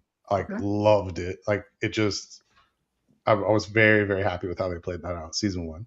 Thought season 2 was very good as well, but I like season 1 better. I always found it hard. I mean, Jason and I've usually separated the series from the movies just because I think it's kind of difficult to compare. Storytelling is different with series versus, movies. So I think that's always. But if you were going to put them together, yeah, that would probably take a bit more time to. Oh, yeah, a lot. I wonder what we could do is we could even have our own list, and then like ChatGPT AI come up with their list, because they'll do that shit, and kind of bring it in together. So man, Anthony, that's interesting because as far as the TV shows go, I've had Daredevil Born Again and WandaVision. So we did this. We did this. WandaVision I just want awesome. to just for context, we actually did this list because it's not recent. We did this before season 1 came out of Daredevil Born Again. Okay, so you might have to reassess them. Yeah, that's what's part of the fun though. It has not been updated. That is definitely tougher though, because you got the films and whatnot. Then you have the TV series that connect films, so you have to. It took a lot longer, I will say, when you add for sure, because you need to actually think what TV series is like worth the film and which ones are really connective tissue. Yeah. Out there. But then the Netflix Defenders stuff is we now left canon. So that technically has to be included. Which also with that, we did not do any of the Netflix series at the time. Because I'll put Daredevil season 1 Your list and 3 is up incomplete, against sir. anything. I would, season 1 and 3 of the Netflix series were season 1 was unbelievable. Oh my gosh. Yeah. Then 3, you get Bullseye gets introduced and everything, and then Kingpin's back like properly. And Jessica Jones season 1 gets thrown into the mix now. Then Jessica Jones season 1 was phenomenal. Yeah, I'd have to agree with that. Bullseye that show was elite. Bullseye is so great in Daredevil, man. A lot better than Colin Farrell. Yeah. All peanuts. That's it. Go out on a limb there, Ant. Yeah. Did you guys watch Spider Noir? Not yet. I haven't watched it yet. I'm two in. Two in? Farace? No spoilers. I'm not no spoilers. No. Tim will tell you, I'm not that guy. We don't do when we do spoilers on the show. Trust me, we very much announce it, and we have a ticker on the bottom. Like we're very sensitive to that. The only thing I will say to you guys is, it's awesome. Loved it. Definitely watch it in black and white though. I'm watching. Okay, that's what I was going to ask you. I was fully intending on watching it in black and white. You can't watch Spider-Man Noir in people color. People watching it in color are getting completely roasted all over the internet. They're like, you can't watch that. I had my super box. They don't have it black and white. They only had it in color. I said, nope, got to watch it on Amazon now with commercials because I won't have to watch it in black and white. Black and white. I got that, Timmy. I finally. Did you get it? That bad boy, yeah. And it's amazing. Okay. Yeah, I watched one episode in color just to kind of like get it tested out. It is cool how they do but the thing is they added in a color hue, which is very much the color when you add it into a black and white movie on purpose. Yeah, it's like so I thought that was clever. Yeah, I mean, bright. Right, it's like extra bright, but the black and white is it's not even close. You can tell that was the way. I watched the first 30 seconds in color on the super box. I went no, I'm gonna go watch it in black and white on Amazon. There's another thing. Think 20 years ago. Would we prefer to watch something in black and white or color? Yeah. Farace, you know it's crazy when we covered Spider Noir last week and we talked about it. We were also thinking we are living in a world where we got a live action Spider-Man TV series set in an alternate universe with Nicolas Cage as the Spider-Man. Okay, that it doesn't make sense, but it fucking Yeah. works. He crushes it, and he still gets to do his like Nicolas Cage craziness at times, Mhm. but it actually makes sense of why it's happening. Nicholas fucking Cage. Going back to the black and white thing, though, I thought Werewolf by Night, same thing. Like the black and Absolutely. white version is so much better than watching it in color. Oh my Yeah. gosh! Yeah, I actually didn't even watch when they re-released it in color. I never even bothered. I was still watching. I never finished it, but I got like probably 15, 20 minutes in, so almost halfway, and it's just not the same. It's so much better. That's just great. You watch 15 minutes of color, and you can't deal with it. You're like, no, It's incredible how much get it it. helps. How much it helps, course. like the storytelling aspect of it, though, having the black and white, like it just gives it a whole different feel and vibe while you're watching it. Like it really does. Oh, it takes place in the 30s. You kind of want that 30s feel. Oh, Also, and it yeah. it lands it really Yeah. well in Werewolf by Night. I was actually really happy with that special. That's I what can't I watch want to know where the they fuck colorize the man honeymooners, and I fucking hate that shit when they colorize the honeymooners. I'm not watching this bullshit. Oh, Horrible. Give me my grainy black and white honeymooners all day. Yes.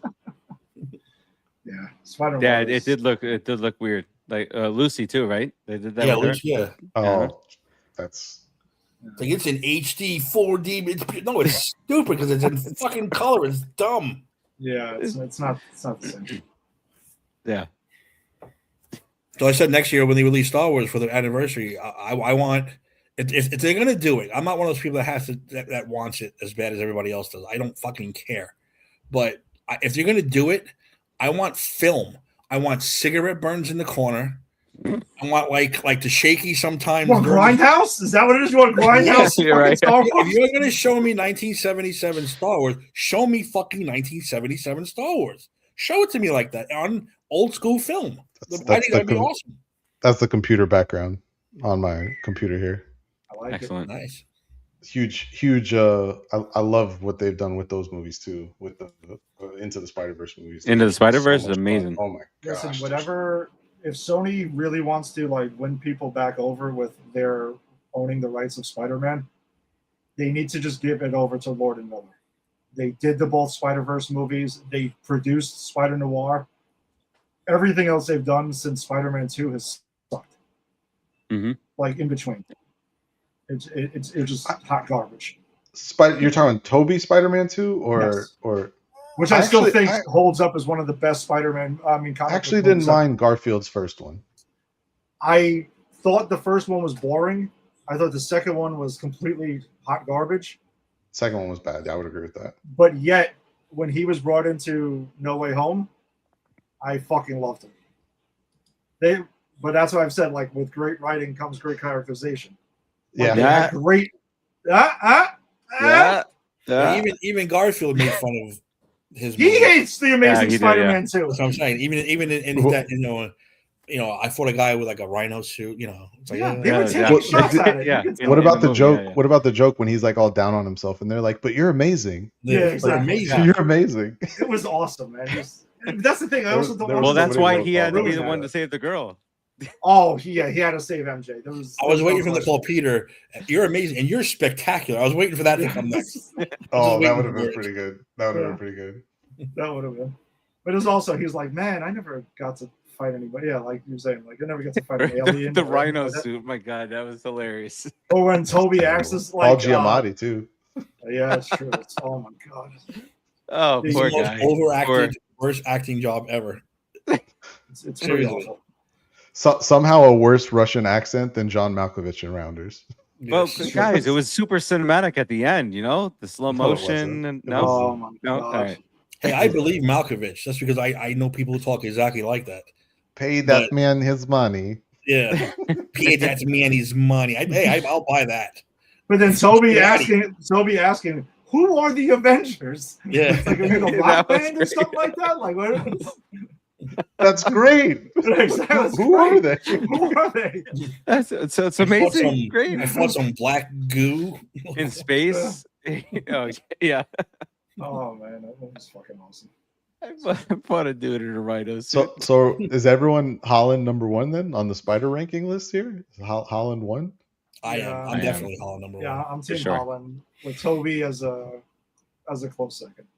I would have to agree. Toby has Spider-Man 3. So on when his we do list. the Marvel I rankings, I have gotta a feeling my Spider-Man movies are going to be a lot higher than everybody else's. What's crazy about this is like for Toby, so like Spider-Man 2, probably until The Dark Knight came out, was widely considered the greatest comic book movie ever Doc Ock, until baby. The Dark Knight came out.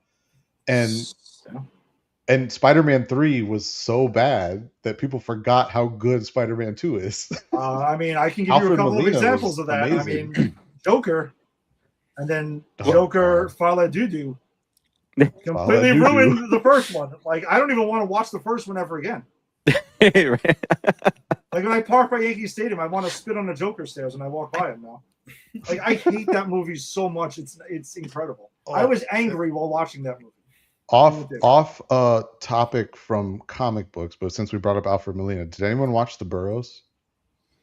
The Burrows? On Netflix? On Netflix? No, I haven't watched it. I was surprised. I actually really enjoyed it. I don't think it's like the greatest thing ever or anything, but like if you want to invest like 6 hours, 7 hours in a show, I thought it was enjoyable.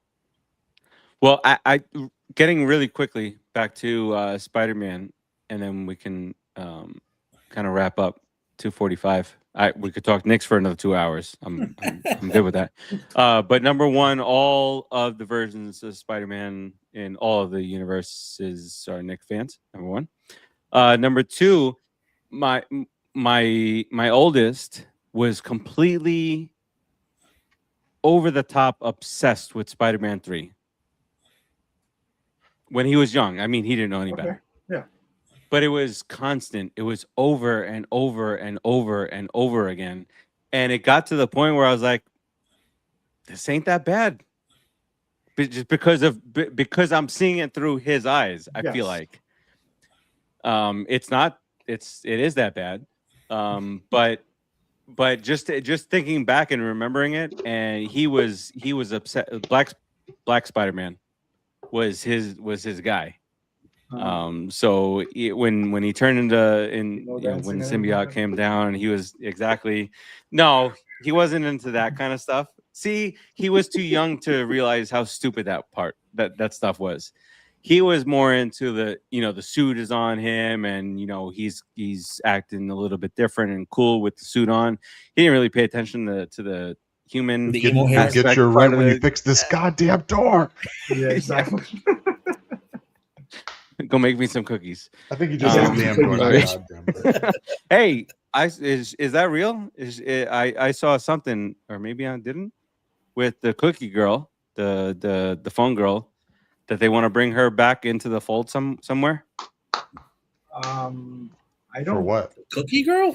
Yeah, I don't. Remember on the payphone when he's talking on the phone. They gotta bring back the father. They gotta bring back the father with the rent. Exactly. Maybe that's Peter's landlord. Oh, that would they were kind of like cool. they did with J. Jonah Jameson. We're just gonna we just solved it. Maybe he lives in Toby's apartment. Hey, listen, because it's J.K. Simmons, we'll allow it. All right, J.K. Simmons as J. Jonah Jameson can happen in. By the way, Marvel him showing universe, up at City Field recently was hilarious. Funny. He turned around and Spider-Man sitting behind him. He's got the nasty look on his face. That was fantastic. That was pretty good. No, but you know what the thing with those Spider-Man. One more thing. The problem with those Spider-Man is because when something shows you how bad like an actor is, and I think they did that for James Franco, because in the first one you tolerate him, and the second one you're like, oh, yeah, I don't know. Then the third one you're like, he sucks so bad. He just went nuts, didn't he? Not just went nuts, like a second time. Well, he hasn't been around since the room. Yeah, thing but he did a video or sexual harassment stuff. Oh, I think he did a video recently in the last few days about. Not to rain on anyone's parade. He was at the. I don't know if he was at the parade today, but he was at most of the NBA Finals games. James Franco? Yeah. Really? How's he affording this? What do you mean? I'm just telling you. He was good in the room movie. What was it called? The Disaster Artist. Disaster Artist. Oh, he was Disaster awesome. Artist. 127 hours. I've never seen that because I said I don't think he can act. I think he sucks. His so I little don't watch brother's anything he's in, but the Disaster Artist was because of the room. I had to sit down and watch that. And you're right. His little brother's better. Have you guys seen The Room? I know Eddie has, obviously. I saw The Room. I've never watched the whole thing. I've seen some of it, not all of it. but I did watch The Disaster Artist. Do We saw yourself it- a we saw it in favor the and go see it in the theater. Oh man. The Disaster Artist or The Room? No, The Room. well, I saw both, Oh. but yeah, we saw The Room. Yeah, they do these like annual showings and stuff like that. Well, Tim, Of right? The It was me, Room? you, and Jason, and wasn't someone Yeah. else with us? I did. I thought those three. I thought someone else went with us and saw it for the first time. Oh, I don't remember. Yeah, I don't know, but it is a wild experience. It's almost like I don't know, Rocky Horror Picture Show with something else. Like when you see one of these older movies that everyone has seen, they will yell out quotes, and you kind of like okay with it because we're all going along with it. Mm-hmm. But this is like people are throwing spoons at one point, and it's just everyone's laughing at they're laughing before the bad part even shows up. It's a And the sex wild scene, experience. Everyone's screaming during the sex scene and cringing and like laughing. Yes. It was fantastic. They didn't even turn the lights out. Remember? Oh yeah, they did. They're like, What? This movie sucks so bad. We're leaving lights on. That's how bad this movie Yeah, sucks. fuck it. It was very interactive, which some people think every movie's interactive, but No, Well, that was one actually- that was doesn't- fun. I don't know That about interacting with that horrible. movie. I don't know. it's such an absurd movie. It's such an absurd movie. I recommend the theater though. Yes. As long as if you have a good crowd who are there for the joke, you're gonna have a good time, and the time flies by. Even the 25-minute sex scene seems really quick when you're, having sex with someone's chest. Yeah, you can't make this shit up. That's in there. You can't. You really can't. They don't really do that down here. They don't really put out things that have been out, out of theaters for X amount of years. There used to Every be a week we couple got of something. smaller Every theaters week down we there got that something did up it, here. but I don't know that any of them are even still open anymore. No, It they're was doing it in fun. like regular theaters. Like I was actually going to tell you they're I've showing heard that. Nightmare on Elm Street 2 in a couple of weeks on a random Friday night at 6:00 in like Oh, Union Square. way! Yeah. The I'm theater, gonna try to get in there for that. the theater around the corner is doing Jaws in like next week or 2 weeks from now, and so I'm gonna take my oldest. I think we're gonna go try and see that one. I think it was last summer they re-released that. That was a national re-release. They did it on IMAX. Mhm. Remastered. Jaws? Yeah, they did. Yeah. Oh, I am happy to say I did go down, and this was a year and change ago when Back to the Future was redone Yes. for IMAX. Mhm. I actually Yes. went down to Fort Lauderdale and saw it at the only real IMAX theater in the state of Florida. And I will say, quite an awesome. experience. It was phenomenal. I Yeah. love Back to the Future. So No, so Amazing. I mean, yeah, so do I. Jason and I saw that in the IMAX, and it was pretty sick. Jaws was crazy. It was just wild how like actually crisp and good it did look. that's what I remastered was. all of it. That's what I was so impressed about with Back to the Future, especially in the scenes where where he's gone back to the past and like his mother, or no, the present day scenes where his mother is wearing all the makeup and stuff to make her look older. Yeah. Like the crispness of the picture, and like you can see how much caked on the makeup was. Mhm, For her. yeah, I was yeah. like, this is so cool. Yeah. Yeah, when they The don't, audio was when they don't phenomenal, update too. the special effects, it's bad. Like I know Eddie, you've never seen it. Titanic, because now it's HD. Everything is HD and 4K. When you watch even the boat, you can see the bottom. The water's not real, and half of it's not real. You got to update these special effects with HD and 40 and all that stuff, because you're like, oh my god, it looks completely like a water, like a ship. This is not how I remember this. Yeah, like, I don't remember looking at that bad. And that fake dolphin jumping out of the water. It looks like a finger. Like, oh, I'm a dolphin. It's like, no, dude, what happened to the dolphin? Oh, It's the good. last Has The no last- fins. the last re-release I went to see was Airplane. Actually, I think that was like a Wow. April. Oh, I was. Boy. I mean, I'm glad it was just me and 10 other people, and we were all fucking cracking up, like hilarious the whole time. Like, you think we just saw a brand new movie? See, but that's how those things have to be. You Yeah. can't take it all seriously. No. Plus, Airplane is still one of the funniest movies Hell yeah. ever You made. can't even take I couldn't take Jack's side. He wouldn't get 95% of the jokes. It's just a generation thing. He's like, I don't get it. So, Well, yeah, that's like Quick. I showed my oldest daughter Tropic Thunder, and that's not even that old of a movie, and she was like, "Meh." I'm like, "You're crazy. This is fucking amazing." highly offensive now. That movie, highly offensive. Love that Oh, movie. dude, that movie is fucking hilarious. It is. It absolutely And is. it's probably, and I saw an interview where they were talking to Stiller about like, would he ever go back and do a sequel? Mhm. and like he basically said like he didn't want to touch it, like he wanted to leave it alone. But I think it had more to do with some of the stuff that Tim was alluding to. Like you probably couldn't get away with a lot of that stuff now. Well, no, in an No. interview I heard with Stiller, I know he said that. I think he said after Zoolander 2, he doesn't want to do any more sequels to his movies because of how awfully how bad that was received. That's Like, hilarious people were considering he's angry. making another Meet the Parents movie. It's like the 5th or 6th one. Yeah, no, I agree with you, but you know what I'm saying? Like the cat's out of the bag with that. He's already gone down the line with that, and those are all funny. I think. Yeah, no, I agree. I like to Meet the Parents movies. But So I have no Zoolander problem. How great would it be? At least it's a generational difference now. What's Yeah, his name? yeah, that's probably part of it too. Kirk Laszlo. That's Downey's character, right? Kirk Laszlo. Instead of playing a black guy this time, he takes on a whole nother race and butchers that. I think that would be fucking hysterical. Or let's just have him murder all the races so he can't get They're mad. gonna cancel Iron Man. But see, I've heard Downey in interviews. He's a villain now. But I've heard Downey in interviews say that one of the reasons he thought that it worked and why it could still work today is because, like, if you look at it for what the role is, not the fact that he's in blackface, but the fact of like he's a method actor, and so he's doing these things for a method actor, like that. Like you have to really watch it, and that's what makes it funny. It's like that's the joke. Yeah, exactly.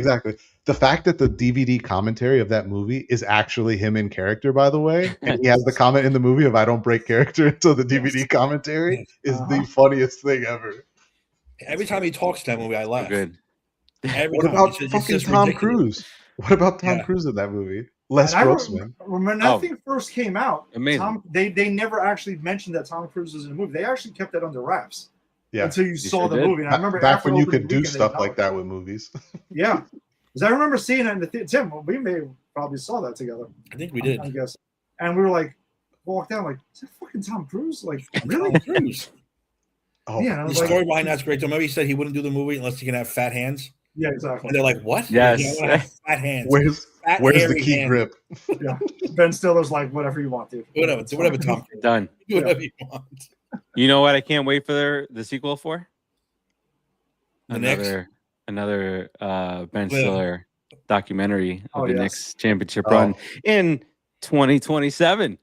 Filmed on his iPhone, apparently. Filmed on his iPhone 19, 27x zoom. Great, iPhone 19, 43K. It's A24, so you got to watch out though, because it might have gotten like very art housey or something like that. Art, yeah. Might have a twist. Definitely some kind of monster. It's Ben Stiller. He said he's very excited about it. I don't think he would let anybody ruin this. No, it's gonna be awesome. So I cannot fucking wait. I'll watch it 73 times in the first 4 days. A24 is going to turn James Earl into like the Goblin of the Garden. Like he's going to come out all the dark. Well, that's what he should be. Held us down for all these years. Jared Jeffries should be on the very front part of all that. But Jared Jeffries, 6 years, $40 million. Isaiah Thomas, thank you very much. I hate Isaiah Thomas in every way. Isaiah Thomas is just a bum. Douchebag player. Obviously, you don't like him from back then. That's what I'm saying. I've hated him every version of anything. At least Wemby didn't walk by the Knicks bench and like do like this as he's walking by. He didn't completely orchestrate it like that. Isaiah Thomas, that you find out that you hate him even more. Every year, something comes out about him. Yeah. There was a couple of years ago where a friend of mine who works in a wine store, he invited Angie and I to go to the thing, and Isaiah Thomas was like a guest there, and he was pouring the thing. People were excited about it. I literally wouldn't go near him. I stood away from him. I did not want to make eye contact with him. And I told him, I'm like, he's like, dude, you really hate him that much? I'm like, yeah, I fucking hate him like for everything. Everything. Did you watch the Bird versus the Bird Magic documentary? Yes. Even that one, he's the one who started the shit with Rodman. He's the one who actually one of his best friends was saying, I think Magic's gay because Magic got AIDS. He's definitely gay. So he's not gay, you fucking jerk. What are you talking about? No, he's gay because he has AIDS and now he's gay and he don't want to be his friend anymore and all that stuff. It's like, dude, every time you find something new to hate about that guy. It wasn't just Mike that kept him off the Dream Team. Nobody wanted him there. Nobody wanted him. Of course not. Why the would Dream they? Team documentary. That's another thing. You're like, oh my God, I hate him even more now. Yeah. It's just And we simple. hired him. And we hired him to make every top level executive move for our team on the court at Madison Square Garden. And that was Dolan's homeboy for a while until Yeah. he was forced He to brought fire him back. Yes. He brought him back as a consultant. Yes. What? Yeah. That's it's just insanity. That's all you got to know about James Dolan. Yeah. All right. Just about 3 hours. We'll get over the 3 hour hump here after we do a little Steve loves round 3 robin hours, here. too. I don't mind this one.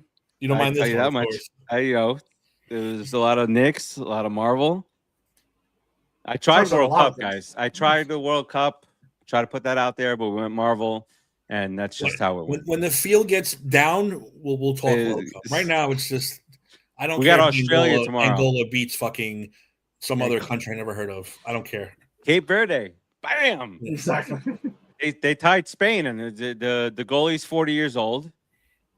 He's out there on the World Cup stage, and this team has never been in the World Cup. It's their first World Cup, and they tied Spain, even though Spain had the control of the ball for like 90% of the time.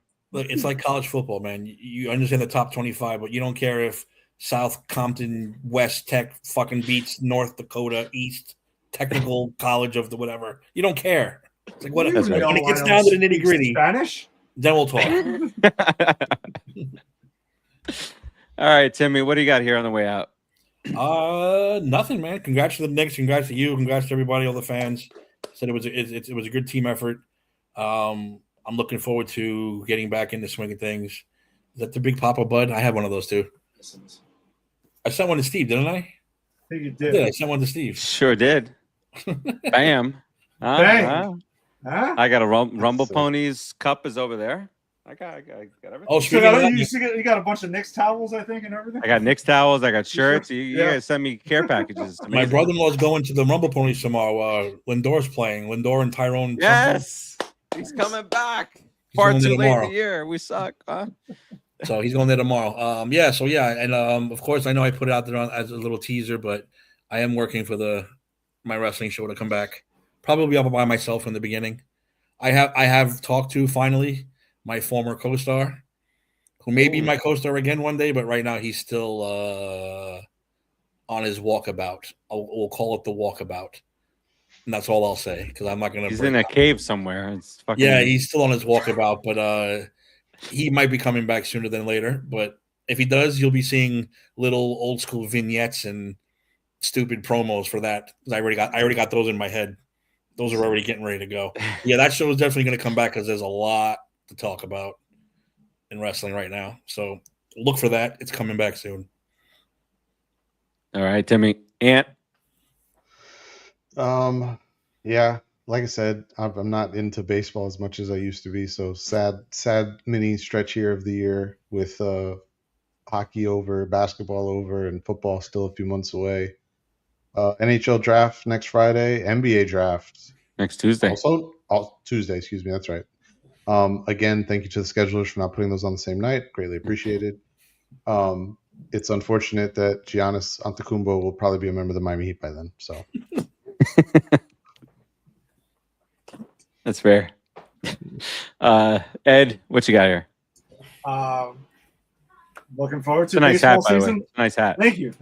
Yeah. So little finals one there. Yeah, listen, excited. Knicks in 5, summer of Knicks. Keep going. Excited to continue with the Yankees. They're having a great season, so that's awesome. Got Spider-Man coming along the way. Pretty excited. Lots of stuff to come down. But Granny's Peach Tea back Saturday night. We are we're getting to a list of random comic book movies we didn't touch because we have the little Misfit Toys list. Mm-hmm. Barbed Wire, starring Pam Anderson. Oh, is the shit. Movie of the week. So Uh-oh. we'll see how far that goes. Boobies. Yeah, pretty much. I'm sure that'll end up being reviewed. Probably like, what the hell else just happened? But, I don't know. We'll see. I've never actually watched the entire movie, so I'm gonna just see how this goes. And then we also got My Adventures with Superman season 3 that's back, so we'll be talking about an episode of that as well. So come check us out. That's it. All right. See if Eric comes back, puts the lotion in the basket. All right. Would you? He might. He might be doing that right now. You might be doing it right now. We don't want to know about that. It's too much. Washing my Not hands. that there's anything wrong with that. It's not that there's anything wrong with that at all. Well, I mean, if you're doing what he was doing in the movie, Yeah. there's a lot of things wrong with that. But Yeah, no, there's many things wrong with that, but we had to just throw in. I had to throw in one more Seinfeld reference before we signed. Oh man, we're going to the next game. We're going to the next game. Seinfeld just all over the place. Yeah, I'm still coming down from this. Our next 20 shows, I'm going to be talking about the Knicks. I don't know what 20. I say 20, but it might be closer to 50. The summer's going to be fun. We got the Knicks to work with. The Mets are 5 games out of the wild card. I don't know what to do with that one. Giants are coming in. As crazy as that offseason has been, we're looking for what they're projected. I think their over under is 8.5 wins, which we haven't seen that for a decade. And we'll see what happens with that. But yeah, we're good. This is the transition time. With the NBA Finals is done, Stanley Cup is done. We're gonna have just baseball this year. We're gonna have a little World Cup, which is not appealing to some. Baseball not appealing to others. On in this group, but then we'll head into football. Joe Burrow has already said this is the best team since the Super Bowl team. Just going to tease you with that. So a lot of stuff going on, and obviously we'll transition into the football stuff over the next month and a half or so. So Ed, appreciate you joining. Bing bong, baby, parade day. Man, I can go for another hour and a half. Let's talk Knicks. I'm reset, baby. I'm just kidding. We'll talk to you guys next time we're on. Peace out, everybody.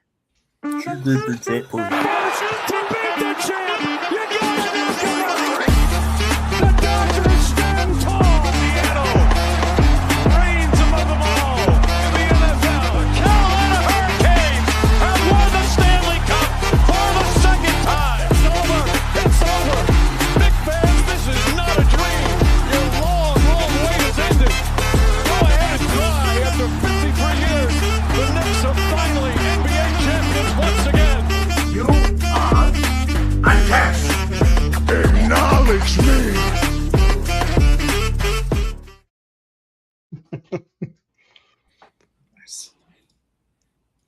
Why isn't this showing it? Well, Farace, Why you are we got to still get that live? Mr. Softy next shirt. Why are we still live? Yeah, what What's happened? going on? To beat the champ.